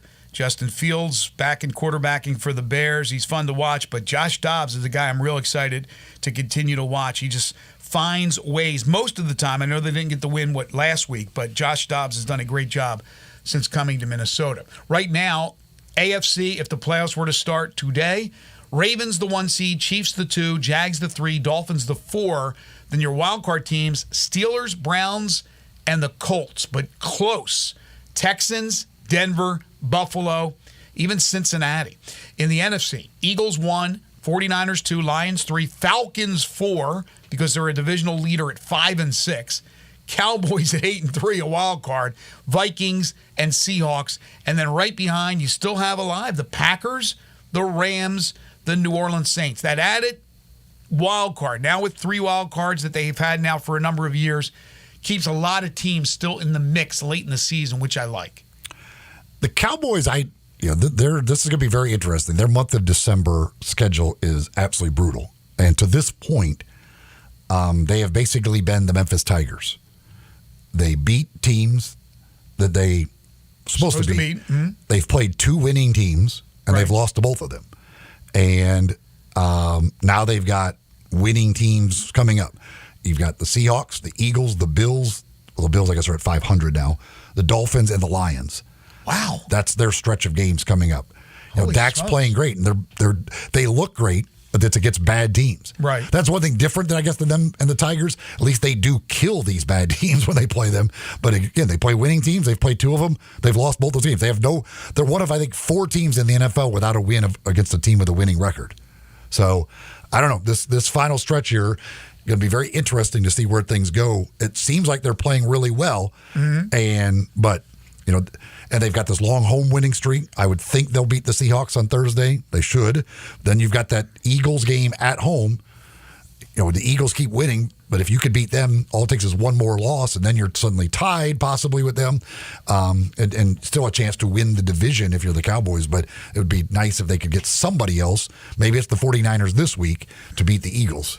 You ate a lot of turkey, I'm sure, a lot of ham over Thanksgiving. Time now for some barbecue. Warm up the belly on this cold, cold Monday, this afternoon for lunch or tonight for dinner with Corky's Ribs and Barbecue. Went to Corky's last week, went to the East Memphis location. First of all, their service is unbelievable. The people that work there are just so friendly. The staff is incredible. Sat down with a buddy, enjoyed a meal. I love the rolls that you get when you buy an entree. My gosh, those rolls are incredible. As I've talked about for months and months and months, Corky's can cater any event you got coming up. Maybe a Christmas party, you want it catered. Call Corky's today. They'll start you out as low as $8.99 per person. Now, when you head over for lunch or dinner, they have lunch specials every single day. You go over for dinner, you get yourself a third of a rack of ribs for $6.99 when you purchase an entree, barbecue sandwich. Maybe you want to go with something else like their award-winning catfish plate or their tamales. Party packs start at just $7.49 at Corky's. 4 convenient locations. I mentioned the Poplar Avenue East Memphis location, also on Poplar Avenue in Collierville, Germantown Parkway in Cordova, and Goodman Road in Olive Branch. You're looking for some stocking stuffers for Christmas, a Corky's gift card always does the trick. And reserve your private party room at either the Cordova or the Olive Branch location. Maybe you got a Christmas party coming up. You got a little anniversary or birthday get-together. Give them a call today and reserve the private party room. Corky's Ribs and Barbecue, open for lunch and dinner 7 days a week. You're tuned in to Sports 56 Mornings with Greg and Eli on Real Sports Talk, Sports 56 and 98.5 FM. Broadcasting from the Family Leisure Studio, we are Sports 56 and 98.5 FM. If you need glass replaced, there's only one name you need to know. Binswanger Glass, the largest full-service glass company in the U.S. They've been an industry leader for over 145 years. For all your residential, commercial, or auto glass needs, Binswanger Glass is the name you need to know. 24-hour emergency service for all commercial customers, plus a nationwide warranty on all professionally installed glass. Visit Binswanger Glass in Midtown at 340 South Hollywood across from the Liberty Bowl. Visit binswingerglass.com. Binswanger Glass. It's time for the holidays. Blah, humbug. What, you're not all excited for the turkey and dressing and cranberry sauce? The cooking, the cleaning, the relatives. Well, you got people coming in from out of town? Hi, so many people. It'll be fun. All I want to do is go to Central Barbecue. That's all you ever want to do. Alone. Come on, it's the holidays. Just sitting there in a booth all by myself, enjoying Central Barbecue, no family, being all festive. Well, you enjoy your own private Central Barbecue holiday. That is all I ask. Rich Eisen here from Monday Night Football on Westwood One. Coming up, an NFC North rivalry game with the 6-5 Vikings hosting the Bears. Chicago's looking for its first division win, while Minnesota's in search of a bounce-back victory to keep the division-leading Lions within reach. Kevin Harlan and Hall of Famer Kurt Warner have the call on air and on the free live stream sponsored by AutoZone on Monday Night Football. Right here on Sports 56.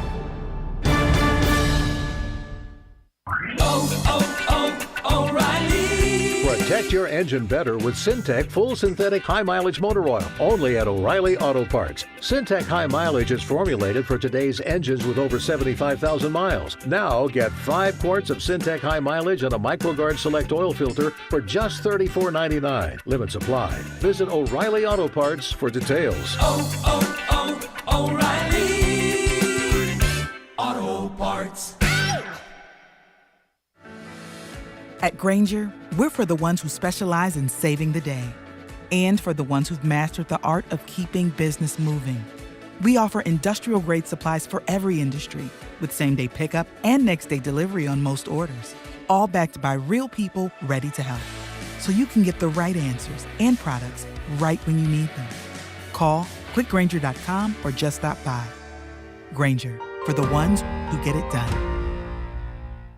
Join Jared, Dez, and your Memphis Grizzlies this Thursday, November 29th at 7 p.m. when your Grizzlies host the Utah Jazz presented by Mata. Get hyped, get ready for a fierce showdown, and secure your tickets today by calling 901-888-HOOP or visiting Grizzlies.com.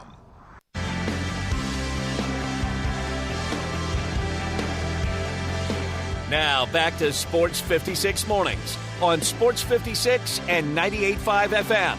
This hour is brought to you by Acura of Memphis. Witness the power. Here once again, Greg Gaston and Eli Savoy. Chris Vanini reporting that Conference USA expected to add Delaware in all sports beginning in the 2025-2026 season. The Fighting Blue Hens. How about that? How about Delaware? Good for Delaware. Good for Delaware. Absolutely. Good for Conference USA. I think everybody was, really fighting to get Delaware. So good.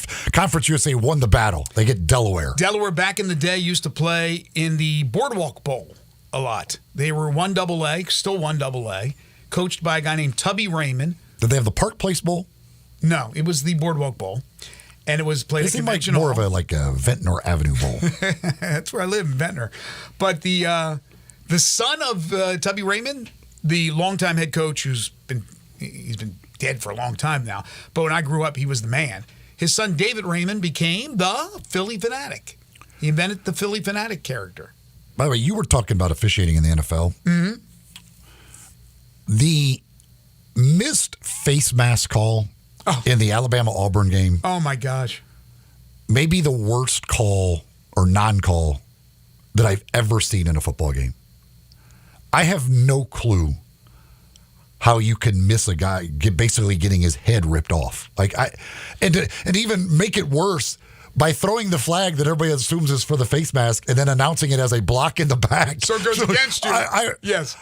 How Hugh Freeze didn't just literally kill an official. There's no way you can miss that. That is as obvious a call as there could possibly be.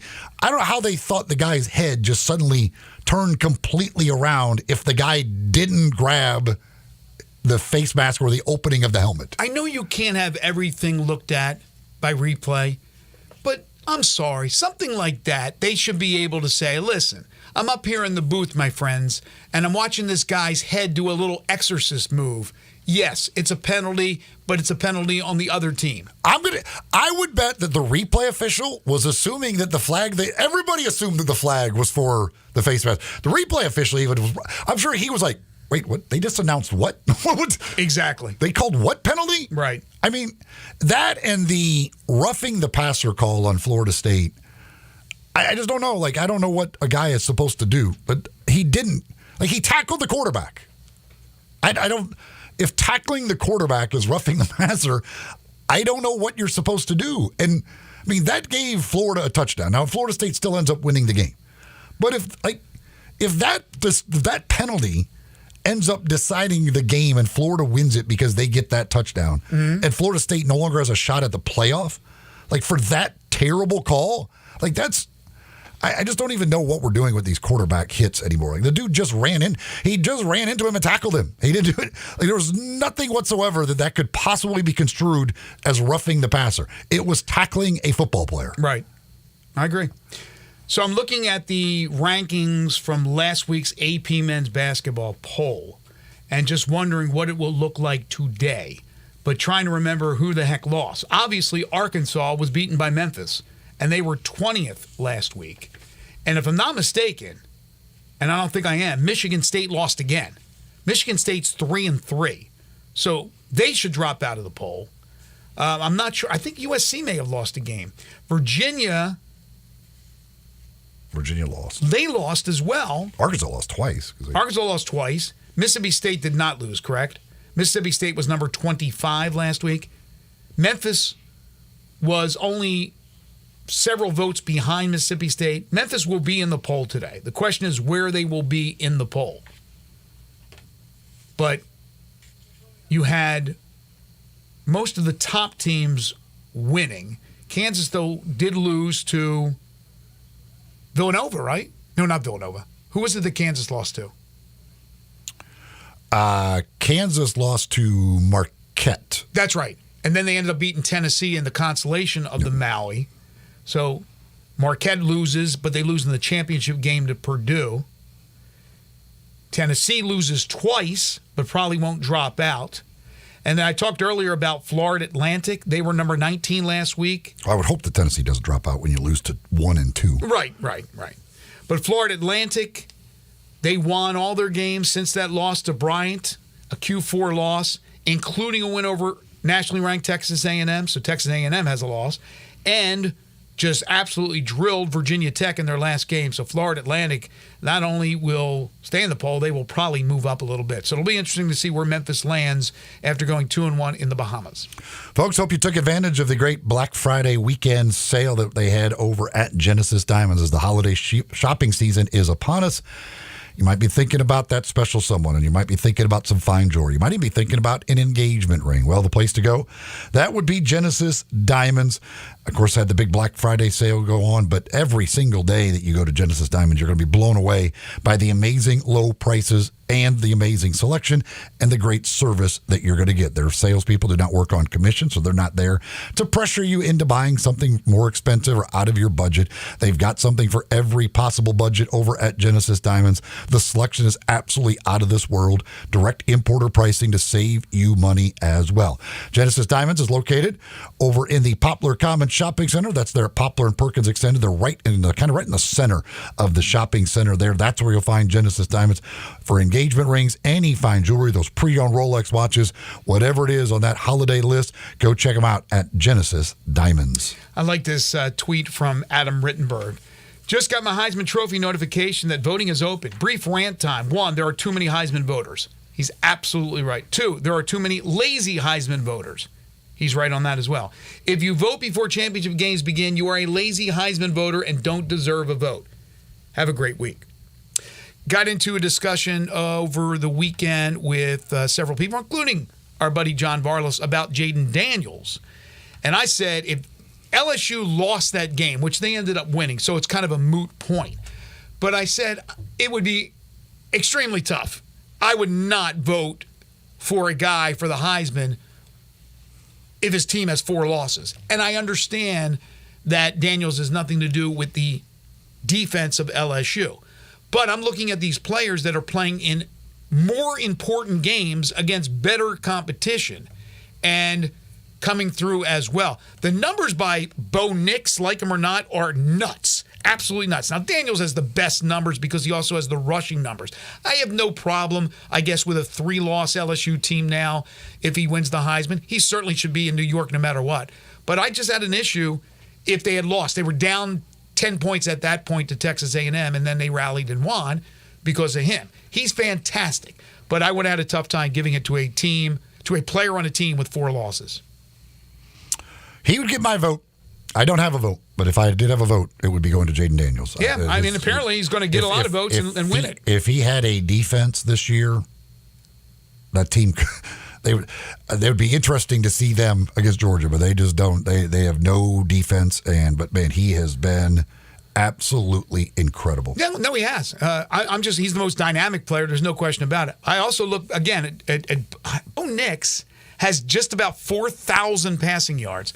I think he has 37 touchdown passes and 2 interceptions. And if the Pac-12 is considered the best conference in football, he's doing it against the best competition.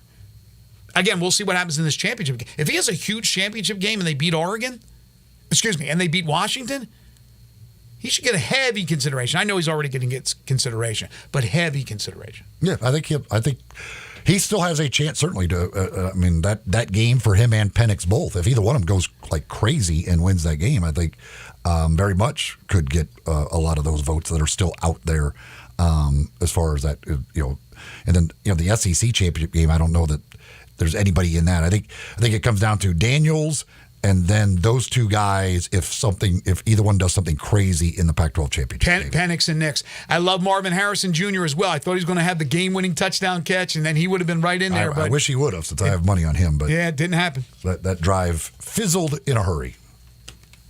Absolutely. All right. Well, we didn't fizzle. We went out with a bang. We're done. We're wrapping it up. We're handing things off to Dave Woloshin for Wolo and Friends on Sports 56. Want to thank Barrett Salih for joining us on the program today. Tomorrow, among our guests, Connor O'Gara to talk some college football, Jeff Crane from the University of Memphis, and Rhodes men's basketball coach Zoe Goodson. Again, Wolo's coming up next for Eli and Zach. I'm Greg. Have a great day, everybody.